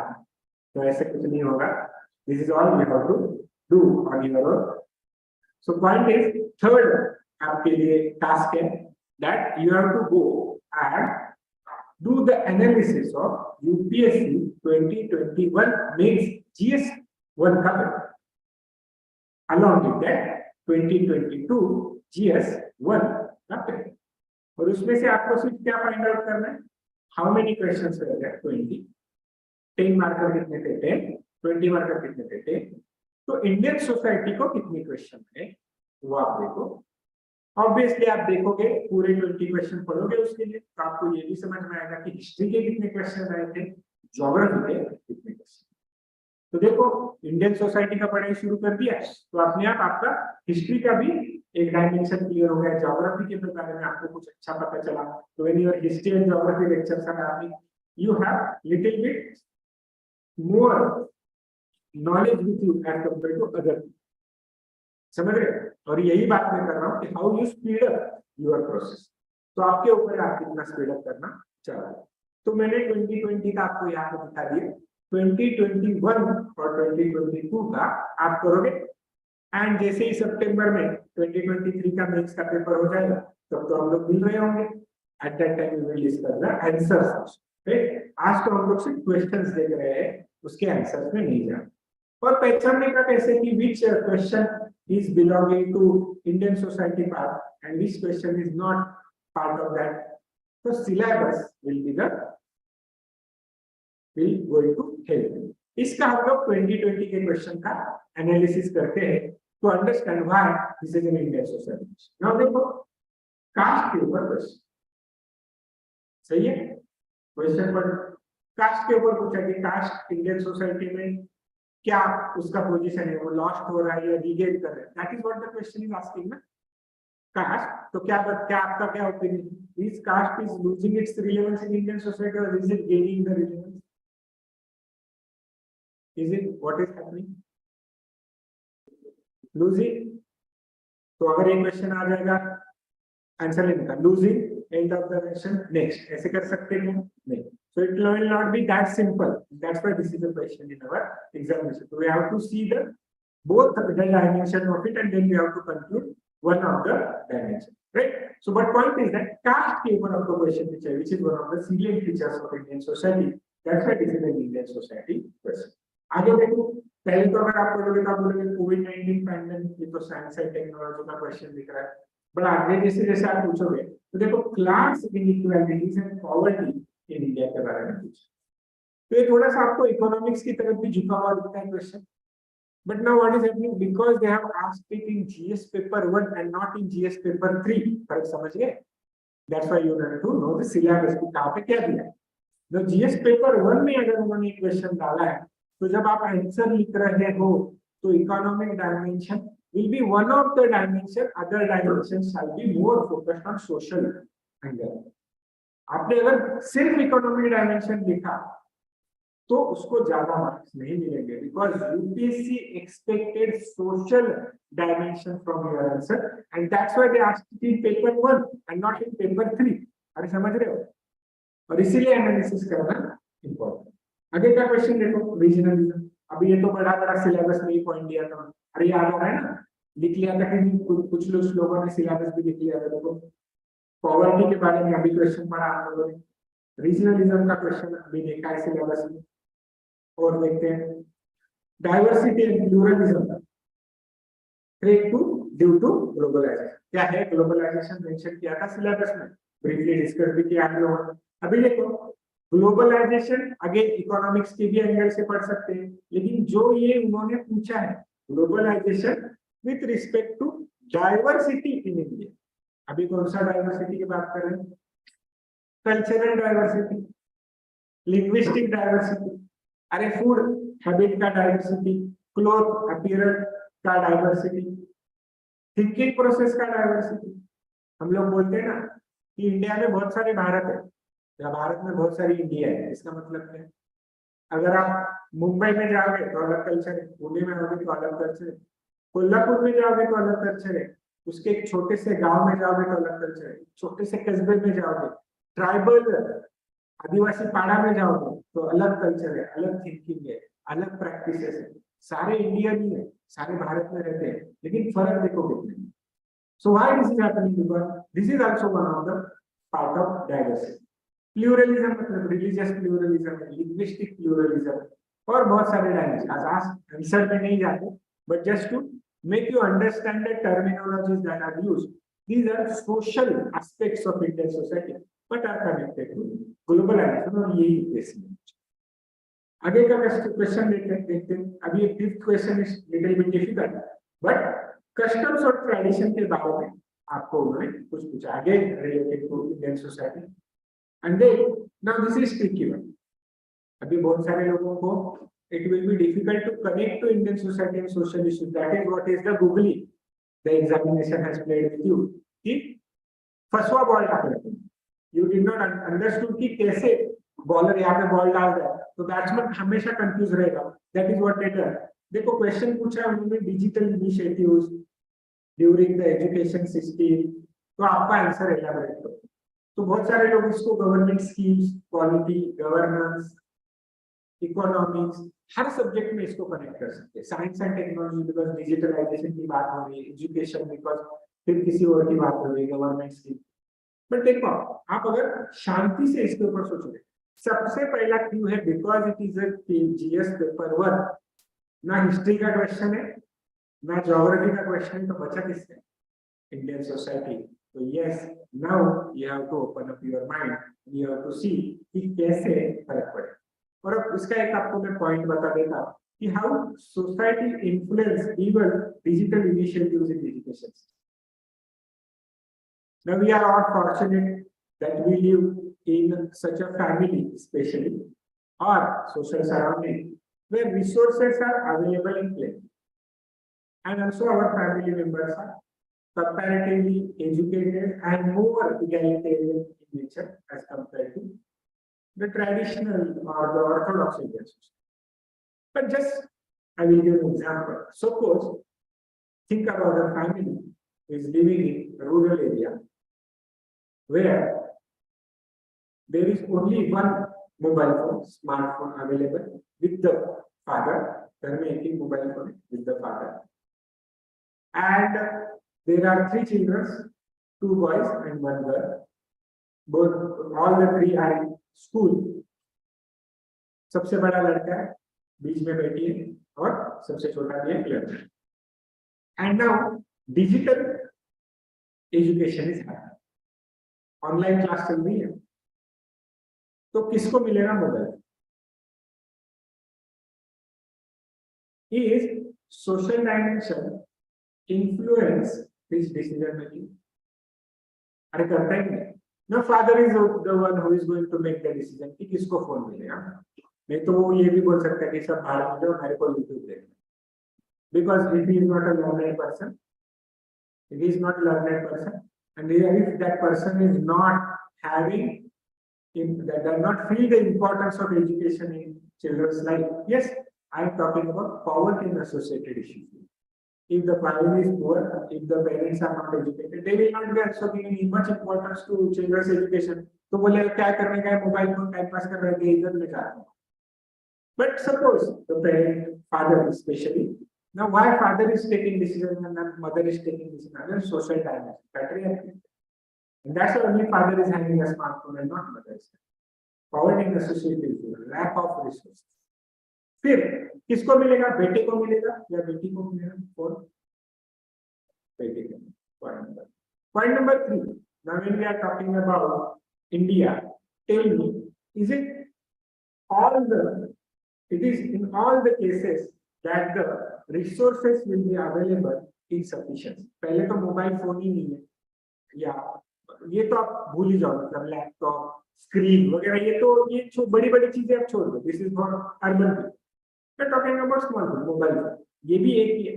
Now it may be a case that उसमें इंटरनेट का चार्ज नहीं, father may not be having money to do the जो भी आपका 2 GB वाला पर डे का पैक होता है सबसे सस्ता वाला.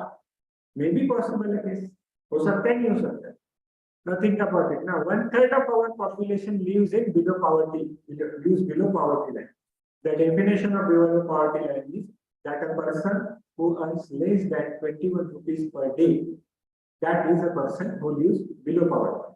According to government reports, around 1/3, varies according to different committees time period, but around 30% of our population lives below poverty line. अभी जिसका 25 रुपए पर दिन का इनकम है, क्या वो 750 रुपए का रिचार्ज कर सकता है? Doubtful. And that's why we have not seen this part of India, because that's why I said we are fortunate that we born into such family where resources were available. Maybe थोड़ा कम ज्यादा हो सकते, but they were available. But think about it, digital initiative, digital form भरना है, digital literacy is also doubtful. अगर अभी आप देखो यूपीएससी का जब फॉर्म आएगा, you will remember me at that time in the month of February and March next year, you are literate person, मतलब लिटरली लिटरेट हो आपके पास ग्रेजुएशन सर्टिफिकेट भी है, इंग्लिश भी बोल सकते हो, कंप्यूटर तो बचपन से देखा है। जब यूपीएससी का फॉर्म आएगा ऑनलाइन भरने के लिए, सब लोगों के पसीने छूटेंगे, कैसे भरने का, क्या करने का, फोटो अपलोड हुआ कि नहीं, कौन सा पिक्सल साइज है, साइन कैसे डालना, डेट ऑफ बर्थ क्या होता है, कौन सा पीडीएफ अपलोड करना, पीडीएफ में करो या जेपीजी में करो, अरे गलती से हो गया, अरे ऑनलाइन पेमेंट ही नहीं हो रहा, सर मेरा डेट ऑफ बर्थ गलत हो गया, अब क्या करो। इतने फोन आएंगे उस टाइम पे हम लोगों को, हर साल हो, यानी एवरीबडी। मैं फिर जानबूझ के उसको पूछा ग्रेजुएशन क्या, सर कंप्यूटर मतलब फोन हो रहा, you are a computer engineer and you do not know how to fill an online form. And believe me, this is reality. Now I am just giving an example. A person with a good education background, with a digital literacy, they are part of this digital literacy for a long period of time. अगर उनको इतना challenge है digital initiatives education से, तो believe me, जिन्होंने life में पहली बार smart device देखा, उनकी क्या चीज होगी। So yes, in education, digital initiatives are available, but will it be reaching to the people that are intended for, जो targeted beneficiary, सच में उनको पहुंचेंगे कि नहीं? So this is not only an issue related availability of technology, availability of money. This is also related to their social level, educational level, family they are living in, their other available social resources. उसको social capital is the term actually we use for. तो आप समझ रहे हो ना कि कैसा भी social dimension के ऊपर, so indirectly आधा अधूरा तो आंसर तक ही हम लोग बात कर रहे हैं, we will not go into the much depth today. पहले दिन आप बोलो तो बच्चों की जान ले रहे हो क्या, पहले दिन बता दिए, ऐसे भी पहले दिन में इसका क्वेश्चन पेपर दिखा रहा है, डरा क्यों रहे हो, तो डरा नहीं रहा, वो रियलिटी बता रहा है। This is what we have to do. और पहले दिन से ही एग्जामिनेशन को पता करना, isn't it? एग्जामिनेशन क्लियर करना है तो क्या क्लियर करना पड़ेगा, प्रीलिम नहीं, प्रीलिम तो क्वालिफाई, इसको छोड़ दो, मेन का जो एग्जामिनेशन 1750 मार्क्स का, ये वाला, इसमें कितने मार्क्स ऐड होते हैं बाद में, इंटरव्यू के 270, और टोटल आपका कितने मार्क्स का लगता है। तो आप मुझे बता, इजी करते कैलकुलेशन के लिए 2000 marks out of 2000 marks, if 1750 marks are available to one examination, that is main examination, what shall be your focus in preparation? Main examination. Understood? ये बात आधे लोगों को समझ नहीं आती, वो प्रीलिम के ऊपर फोकस करते हैं, प्रीलिम क्लियर करते हैं, फिर लाइब्रेरी में उनकी हवा होती है, कुछ लाइफ में अपॉर्चुनिटीज ओपन हो जाती है, उसके बाद लाइब्रेरी में, ठीक है, लेकिन वो टेम्पररी है, क्योंकि मेंस जिस दिन क्लियर नहीं होगा वो अपॉर्चुनिटी चली जाएगी, क्योंकि किसी का हो चुका, ओके, तो उसके पीछे जाएगी अपॉर्चुनिटी, लेकिन जिसका मेंस क्लियर हो जाएगा उसका क्या बढ़ेगा, probability will be more to get into services. और इसीलिए मेंस के ऊपर हम लोग शुरू में प्रिपरेशन में करेंगे, फोकस करेंगे, इसीलिए मैंने आपको टाइम के हिसाब से भी बताया कि अभी 3 महीने बहुत इंपॉर्टेंट है आपको जीएस प्रिपरेशन के लिए, क्योंकि आगे के 4 से 5 महीने आपको ऑप्शनल पे डेडिकेटेडली फोकस करना पड़ेगा। तो अभी 3 महीने में क्या क्या काम कर सकते हैं उसके ऊपर हम लोग बात कर रहे हैं कि सपोज हम लोग जीएस पेपर 1 के बारे में बात कर रहे हैं कि भाई ये 3 चीजें हैं जिसके ऊपर हम लोगों को सिलेबस में डिवाइड कर दिया उन्होंने, हिस्ट्री, ज्योग्राफी, इंडियन सोसाइटी। तो कितने मार्क्स है इसके, तो भाई ने अपने को बता दिया 80, 90, 80 बता दिया, एक का दुक्का टिक्की कर दी, बट उतना है क्या, तो नहीं है, थोड़ा बहुत पास में है, तो उसका एनालिसिस यहाँ पे आपको कर दिया। तो ये जो अभी का पैटर्न है that you are going to prepare for, this pattern is there from 2013। उसके पहले अलग पैटर्न था, आपका जो पैटर्न है नया वाला, वो पैटर्न 2013 से है, इसलिए 2013 से आपके सामने मार्क्स है। तो देखो 2013 में इंडियन सोसाइटी के ऊपर 4 क्वेश्चन आए थे, उसमें भी 2 क्वेश्चन 20 मार्क्स के थे और 2 क्वेश्चन 10 मार्क्स के थे, तो कितना हुआ भाई? कितना हुआ?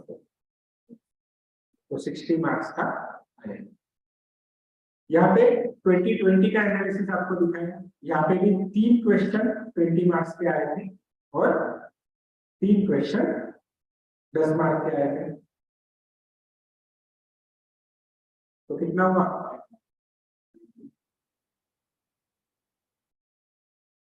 और यहाँ पे देखो 75 हो जाएगा, सही है क्या? अरे रुको, 20 मार्क्स का नहीं होता है, 50 मार्क्स का कैलकुलेशन कर लो।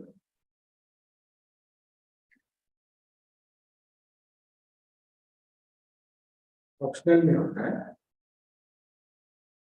20 मार्क्स का, जीएस में 15 मार्क्स का और 10 मार्क्स का, ऐसे 2 क्वेश्चन होते हैं। तो यहाँ पे देखो कितना हुआ, या फिर 50 मार्क्स हो गए, सही है। और यहाँ पे कितने मार्क्स हो गए देखो, 45 एंड 30, 75। तो अगर आप देखोगे तो उसके बीच में ही सारा रेंज, तो ज्यादा से ज्यादा 6 क्वेश्चन आज तक इंडियन सोसाइटी के ऊपर पूछे हैं, एंड 2020 तक का एनालिसिस, राइट, या कम से कम 4 क्वेश्चन तो पूछे। तो in the terms of marks 50 to 75 marks का वेटेज इंडियन सोसाइटी को है, राइट। 2020 तक का आपको दिया है। Now another task for you, again 2021 का एंड 2022 का आप एनालिसिस करो। Anyways we are going to look at the question papers ना, तो मार्क्स भी काउंट कर लेना कितने आते हैं। Believe me, you will be in the same range, 75 marks to 50 marks, mostly 75 marks के आसपास आप रहोगे, 75 टू 60 मार्क्स का। तो कैलकुलेशन के लिए यहाँ पे 75 मार्क्स ले लेंगे, ठीक है। और फिर जो भी मार्क्स आपके बचे 75 मार्क्स बचे, वो डिवाइड हो जाएंगे हिस्ट्री ज्योग्राफी। तो कभी हिस्ट्री 100 मार्क्स का आएगा, कभी ज्योग्राफी 75 मार्क्स का आएगा, कभी ऐसे हो जाएगा, ये अलग भी हो सकता है 90 जो भी, ठीक है। It can very different way, 90 85 हो सकता है, बट एवरेज आउट अगर आप देखोगे तो यू आइडेंटिफाई ये ऐसा डिस्ट्रीब्यूशन आपको जीएस पेपर में का। Now why we have to do, इससे हम लोगों को क्या मिलेगा, इससे क्या स्ट्रेटेजी बनेगी, that is the most important aspect. इससे स्ट्रेटेजी ये बनेगा कि मुझे ये समझ में आया कि जीएस पेपर में 3 पार्ट है, उस 3 पार्ट को इतने इतने मार्क्स allocated है। सो अराउंड सिमिलर मार्क्स तीनों पार्ट को मुझे दिए। Now I have to do cost benefit analysis. देखो मैं टर्म क्या यूज कर रहा हूँ, ये टर्म शायद आप लोगों ने सुना होगा, कहीं सुना है, कॉस्ट बेनिफिट एनालिसिस। मतलब क्या होता है? Now tell me, in your preparation UPSC का, what is the cost involved? चलो पहले बेनिफिट के बाद, what is the benefit that you are going to get? Marks. और हाँ, फाइनल क्या हो जाएगा, सर्विस में जाओगे, पोस्ट आईएएस बन जाओगे, आईपीएस बन जाओगे। उसको बनने के लिए पहले क्या निकालना पड़ेगा? हाँ, मार्क्स, रैंक आना पड़ेगा। रैंक के लिए क्या चाहिए? अच्छे मार्क्स चाहिए। अच्छे मार्क्स के लिए क्या चाहिए? प्रिपरेशन अच्छा चाहिए। तो marks is the something that we will focus on in the immediate case, ठीक है। नहीं तो बहुत लोगों को बहुत लंबे लंबे सपने आते हैं, शुरू हो चुके कि नहीं हो चुके। गंगा जल मूवी बहुत अच्छी लगती है आजकल लड़कों को, आईपीएस है कि नहीं। हाँ, फैमिली मैन तो बहुत ही अच्छी लग रही है, वेब सीरीज बेबी अच्छी लगती है, राइट। मूवी के बाद, ठीक है, लोगों को कुछ और ही आता है, नहीं आपका गलती नहीं है, वो हार्मोन्स जो है वो बहुत जोरों शोरों से बोल रहे होते हैं बॉडी में, एज का है, कोई बात। तो देखो हम लोग फोकस करेंगे इमीडिएट, जो हम लोगों को चीज चाहिए वो है मार्क्स चाहिए पेपर। और हम भी 70-50 मार्क्स की बात नहीं करेंगे, उसको भी ब्रेक करेंगे। एक सब्जेक्ट की बात करें 75 मार्क्स की बात करेंगे इंडियन सोसाइटी। इसके लिए कॉस्ट क्या लगेगा हम लोगों को? बहुत बढ़िया भाई, टाइम लगेगा। और क्या लगेगा? एनर्जी भी लगेगा और क्या लगेगा, हाँ पैसे भी लगेंगे, isn't it? तो दो तरह के पैसे लगेंगे आपको, एक तो मतलब जो आप खर्चा करोगे, किताबें खरीदोगे, यहाँ पे those one living in Pune, आपका रेंट चला जाएगा, मेस के पैसे खर्च हो जाएंगे, किताबें खरीदोगे, क्लास लगाओगे, मटेरियल खरीदोगे, ये सारे पैसे आपके खर्च होंगे। और दूसरा जो होगा दैट इज अपॉर्चुनिटी कॉस्ट, मतलब क्या है, अगर आप यूपीएससी नहीं कर रहे होते, अगर आप जॉब कर रहे थे, बिजनेस कर रहे, you might have been earning some, तो सिंपल सिंपल रख लेते कि अगर आप जॉब कर रहे होते और आपका 1 लाख रुपए का पगार होता, तो आप 1 लाख रुपए भी नहीं कमा रहे और आपका महीने का 25,000 रुपए खर्चा हो रहा है, तो that is a total money that you are losing. But believe me, I have put it in the last, why, because you can earn it later. एक बार आईएएस आईपीएस बन जाओगे तो कमा लोगे, मतलब सैलरी से मिल जाएगा, कोई बात। But the other two cost that are very important, और सबसे पहला जो निकलना is the most important time, because it we can not get it back, जो जाएगा वो जाएगा। तो ये टाइम है, ये सबसे इंपॉर्टेंट रिसोर्स है।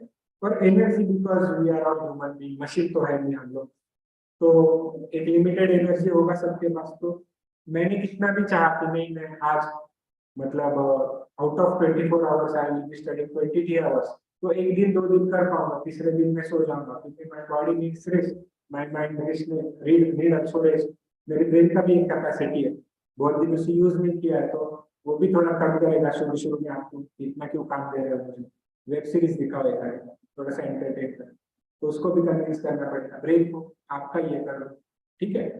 तो टाइम एंड एनर्जी सबसे इंपॉर्टेंट है, टाइम ये इंपॉर्टेंट रिसोर्स है, और energy because it is limited.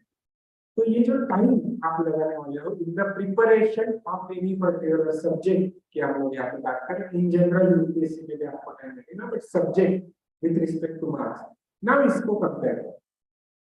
यहाँ पे जब आप हिस्ट्री पढ़ोगे तो how many history parts are there in your syllabus, किसने किया है एनालिसिस? अरे पहले आप पढ़ोगे ancient history, ancient and medieval history, मतलब start from Indus Valley civilisation, Mohenjodaro Harappa वगैरह से शुरू करोगे, गुप्ता पीरियड तक आ जाओगे एंशिएंट हिस्ट्री, फिर 12th सेंचुरी से शुरू करोगे दिल्ली सल्तनत से, और मुगल एम्पायर तक खत्म करो, ये हो गया मेडिवल हिस्ट्री। उसके बाद में पढ़ोगे मॉडर्न हिस्ट्री, जैसे यूरोप एंड इंडिया में आ जाते हैं, Britishers will establish there rule till the 1947 when Indians will get their freedom, हो जाएगा मॉडर्न हिस्ट्री। इसके साथ साथ आर्ट एंड कल्चर पढ़ोगे, ये भी पार्ट है। इसके साथ साथ पोस्ट इंडिपेंडेंस हिस्ट्री भी लिखा है आपको, मतलब आफ्टर 1947 भी तो जो हुआ वो भी तो हिस्ट्री का ही पार्ट है, वेरी इंपॉर्टेंट पार्ट, जैसे गोदान मूवमेंट हो गया, लैंड रिफॉर्म हो गया, इमरजेंसी पीरियड, बहुत सारी चीजें वो भी मेंशन है सिलेबस। और एक उन्होंने दिया वर्ल्ड हिस्ट्री, क्योंकि ये सारा जो पहला वाला पढ़ा ये तो हम लोगों ने इंडिया का पढ़ा, तो इंडिया का एंशिएंट, इंडिया का मॉडर्न हिस्ट्री पढ़ेंगे। In world history something they have given different, for example let's say German unification से लेके वर्ल्ड वॉर से लेके वर्ल्ड वॉर 2 तक से लेके थोड़ा बहुत वर्ल्ड वॉर तक भी आपको पता होना एक्सपेक्टेड है। तो ये हो गया पूरा आपका हिस्ट्री का प्रिपरेशन। नहीं, ज्योग्राफी भी आप पढ़ोगे, ज्योग्राफी में आप क्या क्या पढ़ोगे, देखा है किसी ने सिलेबस? एनसीईआरटी किसी ने डाउनलोड कर ली? नहीं, कोई बात कर लेना, सिंपल चीज है। एनसीईआरटी ऑनलाइन अवेलेबल होती है, उनका वेबसाइट है, फ्रीली अवेलेबल है, डाउनलोड कर सकते हैं। You can also take a print out और hard copy available, use it in any way but use it. No, geography अगर आप देखोगे तो 2 चीजों में ज्योग्राफी डिवाइड हुआ है। पहली चीज है फिजिकल ज्योग्राफी, जिसको भी उन्होंने डिवाइड किया वर्ल्ड एंड इंडिया, ये 2 एनसीईआरटी आपको मिलेगी। और फिर जिसको हम लोग इकोनॉमिकल ज्योग्राफी या ह्यूमन ज्योग्राफी बोलते हैं, that is also there in world and India. तो इसमें भी आपको 4 पार्ट्स में प्रिपरेशन करना पड़ेगा। और उसके अगर आप Indian society and social issues को अगर आप देखोगे तो उसके कोई पार्ट्स नहीं है, इसका एक सिंपल सिलेबस है। इसके अगर हिस्ट्री के आप टॉपिक्स देखोगे तो there will be around 100 topics, geography के देखोगे तो there will be about 60-70 topics, Indian society के देखोगे तो 10 टॉपिक्स। एंड बिलीव मी, ये 10 टॉपिक्स यही है जिसमें से आगे तो आपको पता है।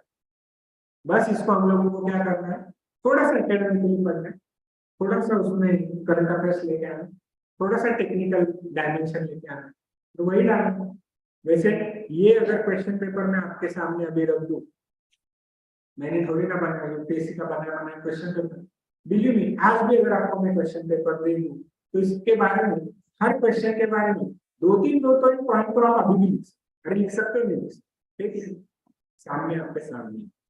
तो इसका मतलब क्या है, जो 2-3 पॉइंट आप लिख रहे हो ना, उसको ही हम लोगों को 7-8 पॉइंट में करना है, क्योंकि 2-3 पॉइंट लिख के 2 मार्क्स की, उससे हम लोग कंपटीशन में रहेंगे लेकिन क्लियर नहीं होगा, क्योंकि हमसे कोई बेहतर परफॉर्म करके जाए। This is what is the case in the case of competitive exams, nobody fails but only few succeed.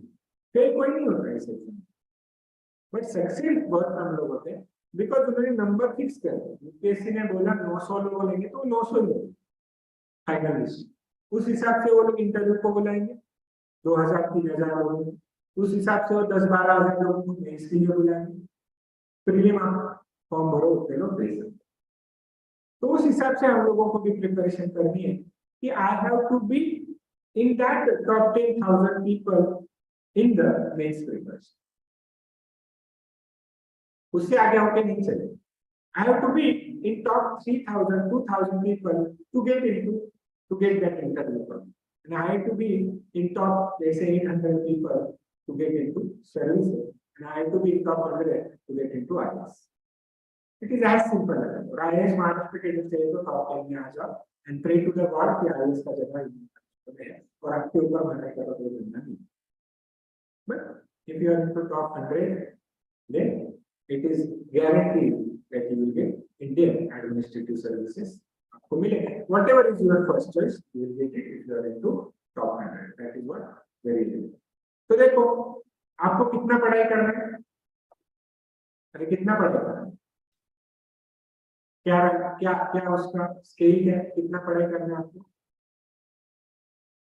जो भी लोग यूपीएससी कर रहे हैं उसमें जितना लोग पढ़ाई कर रहे हैं उसमें सबसे ज्यादा जो पढ़ाई कर रहे हैं उसमें 100 लोग, बट इसकी सबसे सस्पेंस वाली चीज है, we don't know how others are preparing, we know what are our let's say batchmates are, और आवर लेट्स से इंस्टीट्यूशन में आप लोगों को मिलते हो, लाइब्रेरी जाते हो या रूममेट्स होते आते हैं, उनको आप जाते हो, उनको देख सकते हो how they are prepared, but you do not know what is a person sitting in some of the छोटा सा room in Lucknow, Delhi, maybe Trivandrum, Thiruvananthapuram, or maybe Guwahati is preparing in what level, or maybe in some very chota sa gaon of any part of India might be preparing a person, might be preparing in the fullest. So हम लोगों को क्या पता है कि कितना पढ़ाई करना है वो पता नहीं है, बट हम लोगों को ये पढ़ाई पता नहीं how much I can prepare, what is my capacity to prepare for, and that is why it is very important. You have to give your 200%. ना बोलोगे तो मैथमेटिकली इम्पॉसिबल है, 200% कैसे दे सकते हैं, 100% ही दे सकते, जितना है उतना ही तो देंगे, नहीं हम लोग मल्टीप्लाई करेंगे कैसे, you give me 100%, I will also give you 100% from my side, बन जाएगा 200%। अरे बन गया नहीं, तभी पॉसिबल है, क्योंकि आप सिंपली सोचो, देखो मैं आपको रियलिटी बता रहा हूं, now we have started preparation, but अभी कोई 2023 में भी प्रीलिम देगा, उसमें से कुछ लोग क्लियर हो जाएंगे, वो मेंस के प्रिपरेशन में चले जाएंगे, कुछ लोग नहीं होंगे, वो again they will be starting preparing for 2024 का प्रीलिम, वो तो आपके एक साल पहले से ही प्रिपरेशन कर रहे हैं, तो नेचुरल एडवांटेज है, कह सकते हैं, लगता है नहीं होता है, नेचुरल एडवांटेज। ऐसा भी सोचो आप, now think about this case.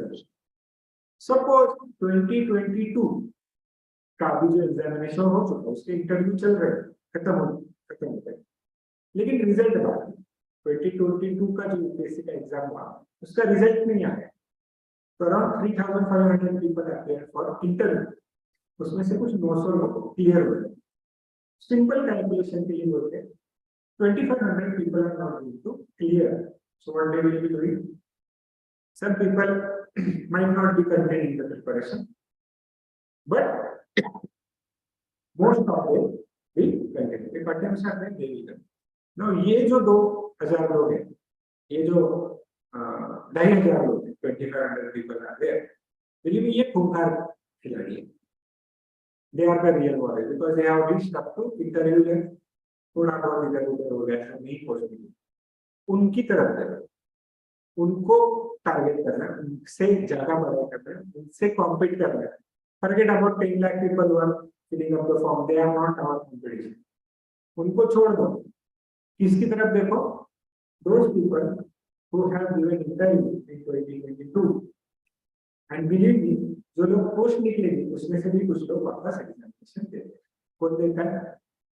जिसको जिसका पसंदीदा सर्विस नहीं मिला, IAS IFS ये मिला तो आप एग्जाम नहीं दे सकते वापस, बाकी कोई भी सर्विस मिला तो you can give it for ranking. There are lot of students, our student only from our institute got rank 500, got some particular post, बोले नहीं सर ये तो इसीलिए अच्छा कर सकते, ये अनदर का also got the post, they become foreign service and they continue with their service.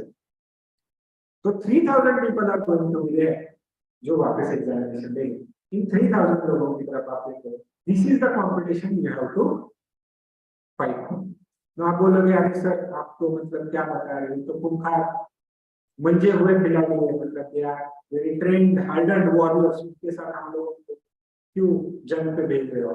उस स्पार्टा के जैसे देखिए 300 वो कैसे होते सोल्जर, उनके साथ अगर आपको लड़ाई करने के लिए भेजोगे तो क्या करेंगे?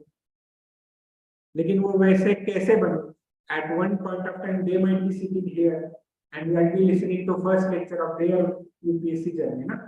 From that journey they reach particular point through continuous, dedicated and very important persistent efforts तभी पहुंच पाए। तो हम भी पहुंच सकते, तो ऐसा नहीं उसमें किसी को कोई नेचुरल एडवांटेज नहीं, ऐसा थोड़ी नहीं उसका भी मतलब 28 आवर्स का होता है, 48 आवर्स का, ऐसे किसी का नहीं, किसी को 2 दिमाग है, किसी को 4 हाथ, ऐसे कुछ है क्या वहां पे? नहीं, they are all very much like you people, but उन्होंने क्या किया? प्रोसेस को स्पीड अप किया, एफिशिएंसी अच्छा रखा, डायरेक्शन को लूज नहीं किया, and that's why they have what they have. और इनको हम लोगों को कॉन्टेक्ट करना है इन 3,000 लोगों की तरफ, या जो मेंस दे चुके हैं 2022 में या 2023 को लेकर, ये 10,000 लोग ही होंगे जो रियल इसके कॉम्पिटिटर होते हैं। इन लोगों की तरह हम लोगों को प्रिपरेशन करनी है, और इसीलिए हम लोगों को ये सारी चीजें पता होनी चाहिए कि कैसे हम लोग उसमें क्या करेंगे, कॉस्ट बेनिफिट एनालिसिस लगाएं। ये देखिए इधर, तो आपको हिस्ट्री पढ़ने के लिए कितना टाइम लगेगा, ज्योग्राफी पढ़ने के लिए कितना टाइम लगेगा, एंड इंडियन सोसाइटी पढ़ने के लिए कितना टाइम लगेगा, वो आपको देखना है। इसका मतलब ऐसे नहीं है कि कोई part of the syllabus we can skip it, no, ये तो पहले ही प्रूव हो गया कि सारे सिलेबस के पार्ट्स को मार्क्स एलोकेटेड है UPSC. But I am telling you another thing, the amount of time that is available to you, इसमें अगर आपको शॉर्टेस्ट पीरियड ऑफ टाइम में ज्यादा से ज्यादा मार्क्स लेने के लिए आपको प्रिपरेशन करना है, तो Indian society is the most easiest way to score good marks, क्योंकि आधी चीजें तो ऑलरेडी पता है। और ये जब हम लोग इंडियन सोसाइटी के लेक्चर शुरू करेंगे तो मैं आपको ही पूछूंगा, because you are part of, you are member of Indian society, तो आपको पता होना एक्सपेक्टेड। हाँ, उसको एग्जामिनेशन की तरह कैसे ओरिएंट करते हैं, that I will tell you. Exam में आंसर में क्या लिखना है, that will be little bit different, that I will teach you, that is what we are here for, understood. But पता होगी आपको चीजें, तो बिलीव मी, अगर आप आपके 15 दिन दे देते हो इंडियन सोसाइटी का, और वो कैसे, विथ नोट्स, विथ लेक्चर होने के बाद, पहले सबसे इम्पोर्टेंट क्या करेंगे हम लोग, सबसे इम्पोर्टेंट तो हम लोगों को करना पड़ेगा वो है आपको लेक्चर अटेंड, ठीक है। प्रिपरेशन की स्टेजेस इंपॉर्टेंस के हिसाब से मैं आपको बताता हूँ। सबसे इम्पोर्टेंट है लेक्चर। आप बोलिए कि सर इंडियन सोसाइटी की तो बहुत सारी चीजें हमें पता है, क्या करना है लेक्चर अटेंड करने। वो लेक्चर अटेंड करने के बाद आपको उसका डिफरेंस पता चलेगा। Why? Because in that lecture about 8 to 10 lectures we will have for Indian society, उसमें we will be very much focused on the syllabus. We will be trying to cover most of the dimensions that have asked in the examination or can be asked in the upcoming examination. So उसको focus करके structure उसका पढ़ाई करेंगे। बहुत ज्यादा white board का use करेंगे। White board मतलब I will be also writing with you. You are also supposed to write. Many of the things that I will write on the board, what are things I will write on the board, वो तो आपको लिखना ही लिखना है। But along with that, I will be discussing many of the things. You shall be taking the notes on the same time. तो ये आपके बन जाएंगे क्लास नोट्स, रफ नोट्स। इसको रेफर करके आपको आपके क्या बनाने हैं, फाइनल या आपके खुद के प्रिपरेशन नोट्स बनाने।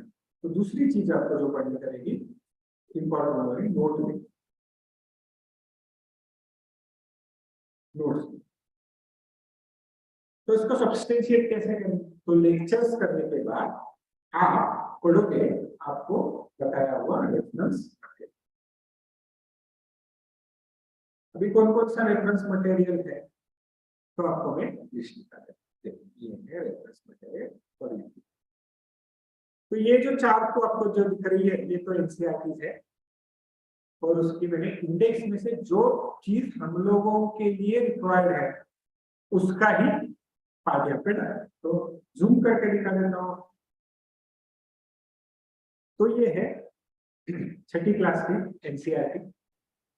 इसमें से बाकी जो भी चीजें हैं वो आप आपके अलग सब्जेक्ट के लिए पढ़ ही सकते हो। ये मैं डाल दूंगा आपको।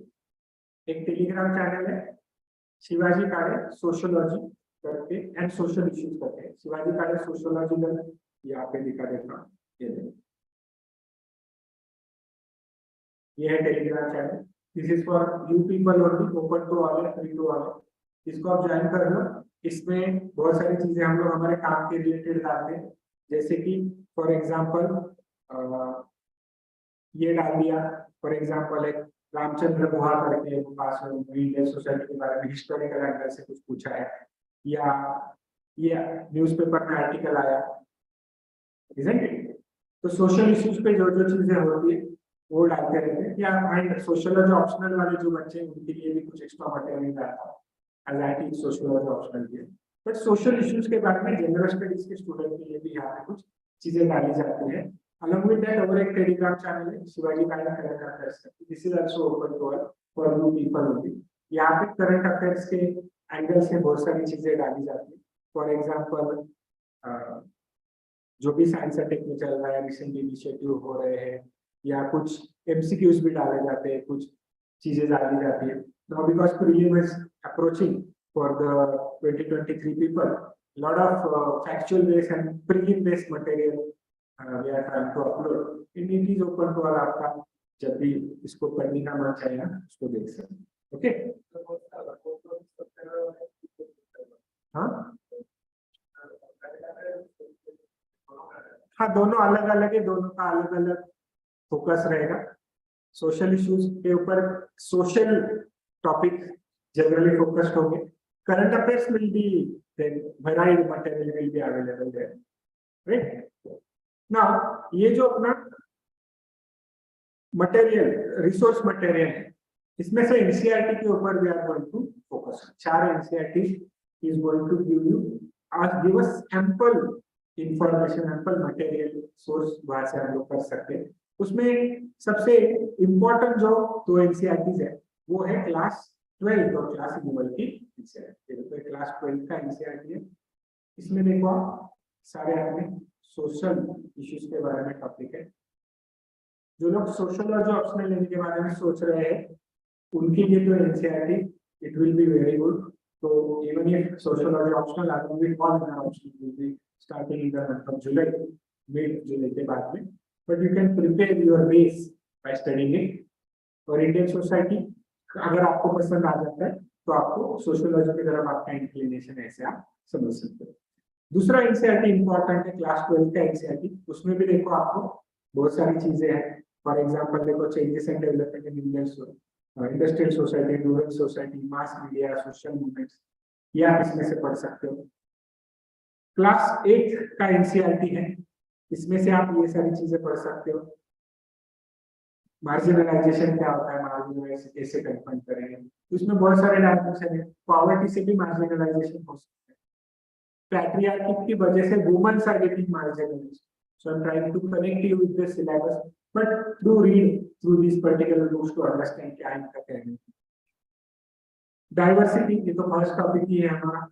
डाइवर्सिटी एंड डिस्क्रिमिनेशन, ये इसके अंदर से हम लोग कनेक्ट करते हैं। तो जो पहला हमारा topic salient features of Indian society, इसमें जैसे हम लोगों ने कास्ट के बारे में बात किया, पैट्रियार्की के बारे में बात किया, जैसे diversity is also one of the feature of Indian society. इसीलिए हम लोग देयर इज अ क्लीशे ना, यूनिटी इन डाइवर्सिटी। तो that part of material you can source it from here, ठीक है। ये 4 एनसीईआरटीज की बुक पढ़ने के बाद if still you want to further go and read more and more about this part of the syllabus, there is another reference book for the same Ram Ahujaka, Social Problems in India. But don't go for that book in the first book. Please do read NCERT's first, which are mentioned here. And along with that, this is the most important part for your papers. Now why? Because the NCERTs are going to give you conceptual clarity. Isn't it? For example, when they are talking about marginalization, that 8th का जो NCERT है, 8वीं कक्षा की जो NCERT है, उसमें marginalisation के बारे में बात किया। तो will talking about what is marginalisation, definition देंगे, उसके डायमेंशन देंगे, कैसे होता है, उसकी रीजंस बताएंगे। But when you are reading a newspaper, you are coming under, you are coming let's say across some of the important events, issues happening around us. Most of the questions that UPSC will be framing will be about this contemporary affairs. Now, why I am saying so? Proof. ये हम लोगों ने 2020 का UPSC का question paper में, आप देखो question क्या क्या पूछे। कोविड-19 क्या कंटेम्पररी इवेंट के साथ जुड़ा हुआ है? अरे है कि नहीं? तो देखो क्वेश्चन नंबर 6 भी देखो, digital initiative become very prominent after the lockdown. Digital education was there earlier also, isn't it? But that was very limited to certain pockets of education system, especially elite education. तो आपको IIT, IIM, executive MBA, ये courses आपको online मिलते थे, लेकिन आपका school online नहीं हुआ करता। स्कूल ऑनलाइन हुआ करता था, किसका? जो होम स्कूलिंग कर रहे, बैजू का school online, that is not for the masses, it is for the class, elite section of society. But after the COVID or during that particular period, government also understood that we have to make these digital initiatives in education to the masses. But उनके effort पहले से शुरू थे, but they realized, even the people also realized that yes, they have to accept, and that's why connected again to current. Regionalism के बारे में issue थे, regionalism issue 2020 का। अभी आप तब न्यूज़पेपर वगैरह ज्यादा नहीं पढ़ते हो, एक्सेप्ट क्रिकेट की न्यूज और बॉम्बे टाइम्स या पुणे टाइम्स, छोड़ के आप ज्यादा नहीं पढ़ रहे हो, नहीं तो चिंटू पढ़ते होंगे उसमें, राइट? बट उस टाइम पे अगर आप देखोगे तो रीजनलिज्म के काफी इश्यूज हो रहे हैं। गुरखा लैंड का इशू चल रहा था, बोडो लैंड का इशू चल रहा था, जैसे हमारे यहाँ पे विदर्भ का इशू है, सेपरेट विदर्भ चाहिए, वैसे गुरखा लैंड का इशू है, तो बोडो लैंड का इशू है, and several issues are happening at that particular time period, and that's why they have asked the question on regionalism. So why I am putting all these things and giving you let's say proofs or examples all the time to stress the importance that yes, even after reading the NCERTs and understanding the conceptual traditional part of our syllabus, we do need to go to current affairs. But there is a rider here. Before understanding the conceptual and traditional part of the syllabus, understanding the current affairs in totality and in depth is comparatively difficult. तो आप newspaper पढ़ोगे, आपको news समझ में आ जाएगा, but उसका ज्यादा उपयोग नहीं होगा if you have not read the NCERTs. You might be reading a newspaper in which there is an editorial or there is an article which is talking about, let's say, increasing the age of marriage for women and its causes. So you read it, you understand how these are the factors. But till the time you do not understand the role of woman in society and why, what is the role of woman for family, what is the role of woman in education, what is the role of woman in society. Till the time जब तक background नहीं create होगा तब तक आपको application part थोड़ा सा कम समझेगा। अरे समझेगा ना? अंडरस्टूड? तो मतलब सॉफ्टवेयर की भाषा में बोलिए, how many of you are software engineer here? Graduation क्या करके? How many are engineers? अरे तो मतलब अच्छी चीज की है कुछ लाइफ में, हाथ में मैं भी हूँ, मैं भी दो लोग। अच्छा, कितने लोग मैनेजमेंट बैकग्राउंड से, एमबीए वगैरह नहीं? अच्छा, इंजीनियरिंग के बाद एमबीए। और बीए कितने लोगों ने किया? आर्ट्स में। कॉमर्स कितने लोगों ने? बाकी लोगों ने ग्रेजुएशन भी किया है। तो क्या किया? कुछ अलग सा बीबीए कर रहे हैं। अरे तो मतलब क्या कर रहे हैं? बीएससी। अच्छा चलो, साइंस, कॉमर्स और आर्ट्स ऐसे कुछ नहीं। कितने लोग बीएससी कर रहे हैं? बहुत सारे। चलो, तो देखो, तो एग्जांपल देते हैं। अगर आपको जो साइंस बैकग्राउंड से बीएससी वगैरह का, अगर आपको डीएनए और आरएनए में फर्क ही नहीं पता है, तो डीएनए बेस्ड वैक्सीन और आरएनए बेस्ड वैक्सीन का आप करंट अफेयर्स में पढ़ के आपको ज्यादा नहीं समझे। अंडरस्टूड?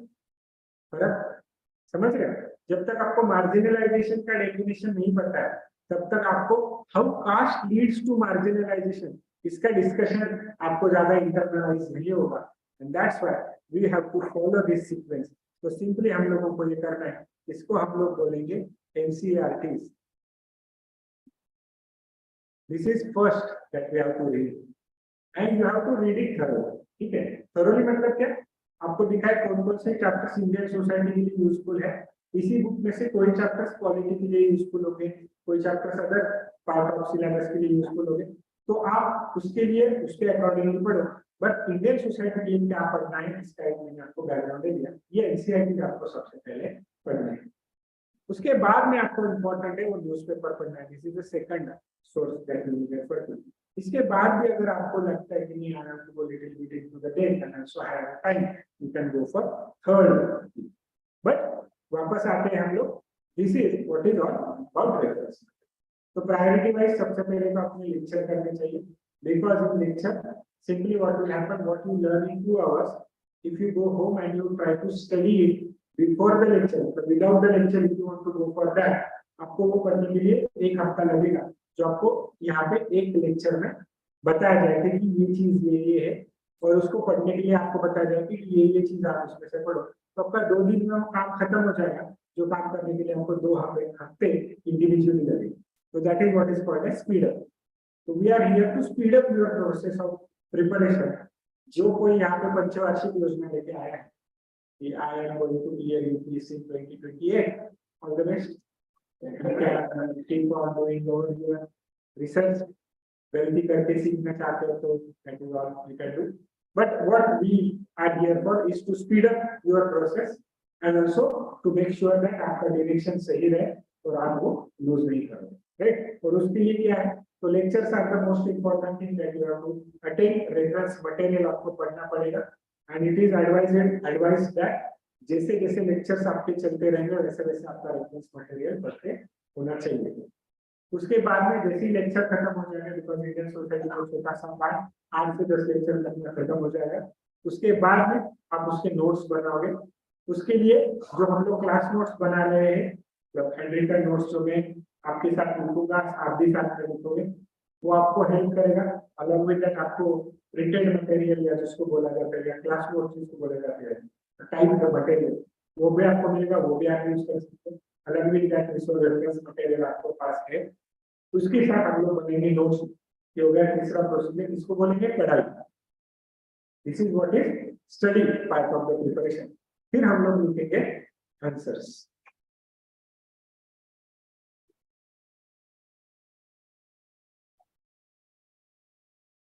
प्रैक्टिस करेंगे आंसर राइटिंग प्रैक्टिस। इसमें एक दो क्वेश्चन ले लिए एक टॉपिक के ऊपर, एक टॉपिक प्रिपेयर कर लिया, दो तीन क्वेश्चन ले लिए, उसको लिखे, मुझे आके दिखा दिया, मैं आपको सजेशन दे दूंगा, इसको बोलेंगे आंसर राइटिंग कर। और लास्ट पेज जो होगा ये होगा टेस्ट। ठीक है, टेस्ट सीरीज माने क्या? तो आप जीएस पेपर 1 का ही टेस्ट सीरीज दे रहे हो, या चलो उसमें भी डिवाइड करते हैं, सिर्फ इंडियन सोसाइटी का दे रहे हो, there are 6 question, 8 question are asked in the examination. Time limit लगा के आपको लिखने के लिए बोला, दैट स्टिपुलेटेड टाइम आपने लिखा, फिर उसको इवैल्यूएट किया जाता है, फिर आपको मार्क्स वगैरह नहीं मिलते। आंसर राइटिंग के लिए मार्क्स वगैरह नहीं, that is only for showcasing कि क्या इसको बेहतर कैसे बना सकते हैं। लेकिन टेस्ट सीरीज को इवैल्यूएट किया जाएगा, मार्क्स दिए जाएंगे, आपको बताया जाएगा कि क्या क्या करना है। The last thing is that आप मेंस लिखने जाओ उस टाइम तक। So this is how the 6 stages in your prelims for Indian society, particularly for my part of the syllabus. But अगर आप simply दिमाग लगाओगे, this is for all the preparation actually you are going to do. This is the stages that you have to follow. क्या होता है, लोग इसमें ही आधा अधूरा एफर्ट डालते हैं, लेक्चर बंक करना, मिस करना, this is all your loss. इसमें तेरा घाटा, मेरा कुछ नहीं, because this is not college. Try to understand, जो अभी कॉलेज कर रहे हैं जिनका कॉलेज खत्म हो गया, तो this is a very very professional course, ये कॉलेज नहीं है। तो यहाँ पे आके अपने लेक्चर बंक किया is nothing great, actually you are losing it. ठीक है, यहाँ पे आके आप बराबर पीछे बैठ के गप्पे मार रहे हो, मोबाइल पे गेम खेल रहे हो, चैटिंग कर रहे हो किसी स्पेशल विशेष व्यक्ति के साथ, to secure your future, believe your future can be secure only by you. बाकी तो अपॉर्चुनिटी आती जाती रहेगी लाइफ में, तो आपको डिसाइड करना है कि आपको क्या करना है। Right, everything is a resource for us, mobile phone is a resource, time is a resource, we have to decide how to use. क्या मोबाइल फोन यूज नहीं करना है, करो, व्हाट्सएप डिलीट करो या ना करो, आप डिसाइड करो। आप उसका पर्पसफुल अगर यूज करोगे तो उससे कोई आपको नुकसान नहीं है। अगर उसके साथ बहते जाओगे तो then nobody can safeguard you. But point is that everything shall be considered as resource from this day onward, because now you are now entering into your adulthood. Now listen to me very carefully.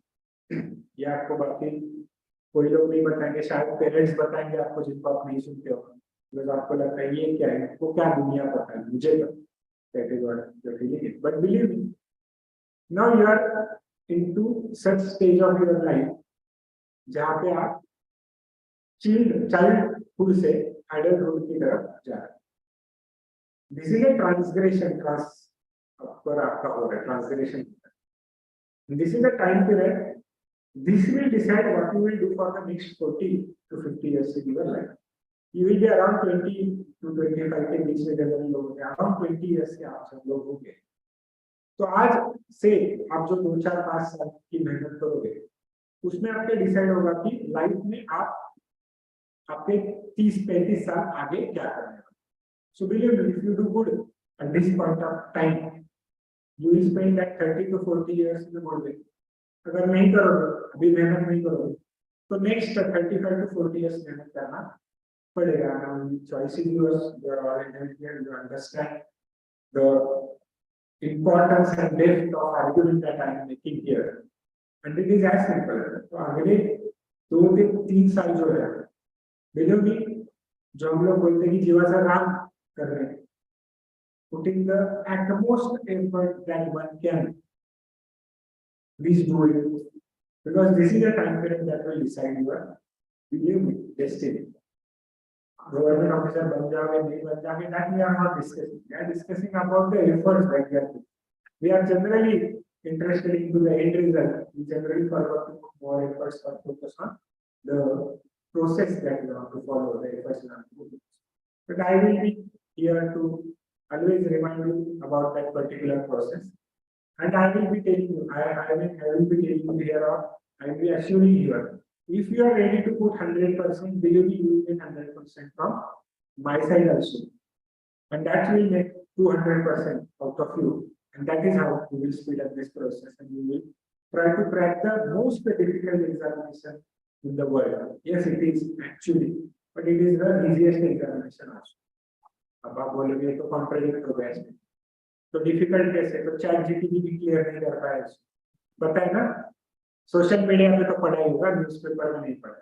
Chat GPT क्या है, ये तो current affairs का topic है, कुछ नहीं, artificial intelligence का एक उन्होंने बनाया है जो एग्जामिनेशन क्लियर करने के लिए they are giving that particular chat GPT question paper, और ये दुनिया में डिफिकल्ट से डिफिकल्ट एग्जामिनेशन है chat GPT is able to clear. UPSC का प्रीलिम बेचारा फेल हो, तो मेंस को तो उसको बुलाया नहीं है, आप शायद एक दो अटेम्प्ट के बाद वो प्रीलिम क्लियर भी कर पाए, तो मेंस में आता है उसको चैट जीपीटी, तो कंप्यूटर को बोल भाई टाइम कर दो यूपीएससी क्लियर करना। तो yes it is not easy examination, but yes it is easy examination also, because believe me, मैंने आपको इजी करके दिखाया। 10 लाख लोग फॉर्म भरेंगे, forget about 9,50,000 people, they are not in this. तो 95% कॉम्पिटिशन मैंने पहले दिन आपका कम कर दिया, अभी 5% तो बचा है, उसको कर लेंगे एक दूसरे में, क्या अरे करेंगे नहीं करेंगे, मैं तो तैयार हूँ, आप तैयार हो, ठीक है, तो आपके ऊपर। और मेरा एक चैलेंज भी होता है सब स्टूडेंट लोगे चैलेंज, ठीक है, स्टेप बाय स्टेप वाला चैलेंज। पहला तो सिंपल वाला, क्लासरूम में क्वेश्चन पूछूंगा, अगर आंसर दोगे तो चाय पिला के लेके जाओ। कौन सा, अन्ना का चाय, अपना अन्ना की दुकान है, अन्ना की चाय पिला 10 रुपये। अगर प्रीलिम क्लियर कर पाओ तो कॉफी पिलाने लेके जाऊंगा स्टारबक्स, डन, और पिलाए सबको पिलाए जो हुआ। अगर मेंस क्लियर कर पाओगे तो पुणे की बेस्ट थाली की दुकान में रेस्टोरेंट में जाके थाली खाना, ठीक है, सूरज का मटन था स्पेशल, तड़का लगा, ओके, जो वेज है उसको सुखा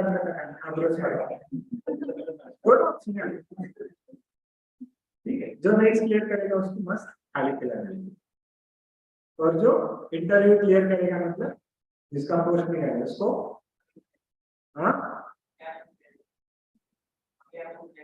हाँ फिर भाई हमको खिलाएगा जेडब्ल्यू में, ठीक है, मतलब नॉट, ये ऐसा नहीं है आपका चॉइस है, क्योंकि देखो जब तक आप इंटरव्यू क्लियर नहीं करते, मतलब आपका पोस्ट नहीं निकलता है, तब तक आप स्टूडेंट, जिस दिन आपका रिजल्ट आ गया, लिस्ट में नाम आ गया, तो आप गवर्नमेंट ऑफिसर बन गए, तो फिर गरीब बेचारे मास्टर के पैसे क्यों खर्चे कर रहे हैं, आप खर्चा करो, आप बन गए, तब तक नहीं, तब तक नहीं, ठीक है। तो ये चैलेंज है, कौन एक्सेप्ट करता है भाई, कौन आएगा जेडब्ल्यू मैनेजमेंट, मतलब तब तो तुम ही खर्चा करोगे। तो हो गया शुरू अपना चैलेंज, तो ये स्टेप्स फॉलो करनी है, ये रिसोर्स मटेरियल पढ़ना है, ये रिसोर्स मटेरियल में डाल देता हूँ टेलीग्राम के इस पे, ये इमेज डाल देता हूँ, ये आप डाउनलोड कर लो, खरीद लो, आपके हिसाब से आपको पढ़ना है, आपके हिसाब से पढ़ो। And whenever in the preparation, whenever you have any doubt, I will suggest you to do one thing. Always talk to your teacher. Teacher are the one, they are here to guide you. और आपको दुनिया में दो ही तरह के लोग selflessly मदद करेंगे, एक हो गया आपके पेरेंट्स और दूसरे हो गया आपके teacher, because for them you are not a competitor. बाप के लिए बेटा कॉम्पिटिटर नहीं होता है, तो माँ के लिए बेटी कॉम्पिटिटर नहीं होती, जैसे टीचर के लिए स्टूडेंट कभी कॉम्पिटिटर नहीं होते, and very important, all others are competitors in your world. आजू बाजू में देखो सारे competitors, isn't it, this is the reality. पर इसका मतलब किसी के साथ खुन्नस पकड़ने के लिए अभी देखता हूँ लोगों को कैसे आता है। That's why I told you, you know, 100, 200, 500 people in our institute, but there are 9,50,000, 9,90,000 people who are preparing in other parts of the country. तो ऐसा कुछ इंडिविजुअल नहीं है, छोटा सा ग्रुप बना 2-3 लोगों को पढ़ाई की, जिनका फ्रीक्वेंसी आपका मैच होता है, जिनका सिंसियरिटी लेवल आपके साथ मैच हो रहा है, जैसे 2-3 लोगों का आपका ग्रुप होना चाहिए, जो आप एक दूसरे के साथ प्रिपेयर करोगे। जब आपका ऑप्शनल का बंदा उसमें है, जिनका आपका उसमें भी साथ में, तो ऑप्शनल का भी प्रिपरेशन साथ में हो जाएगा। तो ऐसे अगर आप करोगे तो उनका ज्यादा मदद होगी, इन लोगों का ग्रुप भी आप बना सकते हैं। But always talk to your teacher about any particular difficulty that you have. Academy, particular है किसी भी सब्जेक्ट का, तो उस सब्जेक्ट टीचर के पास आप जा सकते हो। प्रिपरेशन स्ट्रेटेजी अगर भी आपको कुछ डिफिकल्टी आता है तो I will be always available. I also share my contact number with you.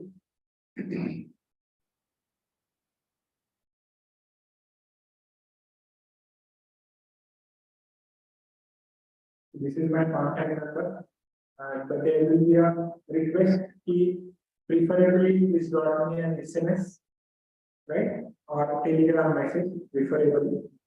Telegram पे तो आप सब लोग होंगे और सबसे बढ़िया उसका चीज होता है कि बाकी लोग नहीं होते टेलीग्राम पे, तो आप ऑनलाइन हो ये किसी को पता नहीं चलता है। Telegram is a place where lots of UPSC related groups will be there, channels will be there, तो मटेरियल आपको वहां से मिल सकता है। बट ऐसा भी मत करना कि उसमें खो गए, राइट? तो we will preferably have it related to communication with me. Preferably drop me an SMS or a telegram message.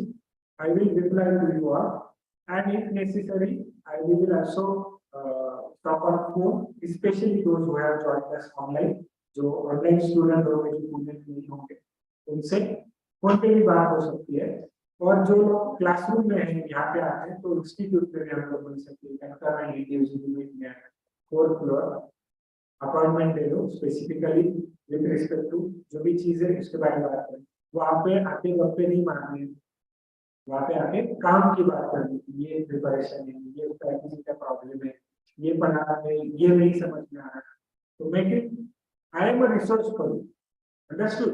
जैसे टाइम रिसोर्स है, मनी रिसोर्स है, वैसे मैं आपके लिए एक रिसोर्स हूँ। Make most out of me so that 100% plus 100% 200% का जादू करेंगे, ठीक है? ओके, तो आज के ये ऐसा सिंसियर और सीरियस टॉक के साथ आपको थोड़ा सीरियस होते हुए मैं देख रहा हूँ, तो सीरियस मत होना, सिंसियर पढ़ाई के दो चीज में, ठीक है? इस दुनिया में देवदास लोगों की कमी नहीं है, तो उसमें हम लोगों को एडिशन नहीं करनी है, तो लाइवली रहेंगे। Let's enjoy the journey because this journey is going to be so, तो आप you are going to let's say envy this journey when you are going to complete it. बहुत सारा नॉलेज मिलेगा, बहुत सारी चीजें सीखने को मिलेगी, पर्सपेक्टिव लाइफ के बारे में बदलेंगे आपके बहुत सारे, and you are going to be a better person in the coming period of time. Officer बनोगे नहीं बनोगे और एग्जाम डिसाइड करेगा, लेकिन बेटर पर्सन बनोगे ये गारंटी मैं आपको यहाँ पे दे सकता हूँ। And let's enjoy the journey, तो सिंसियर बनेंगे और पढ़ाई करेंगे, ठीक है? So with that one, I sum up my discussion here, and on the behalf of the academy, myself Shivaji Kale, I say you. Chal, thank you everybody.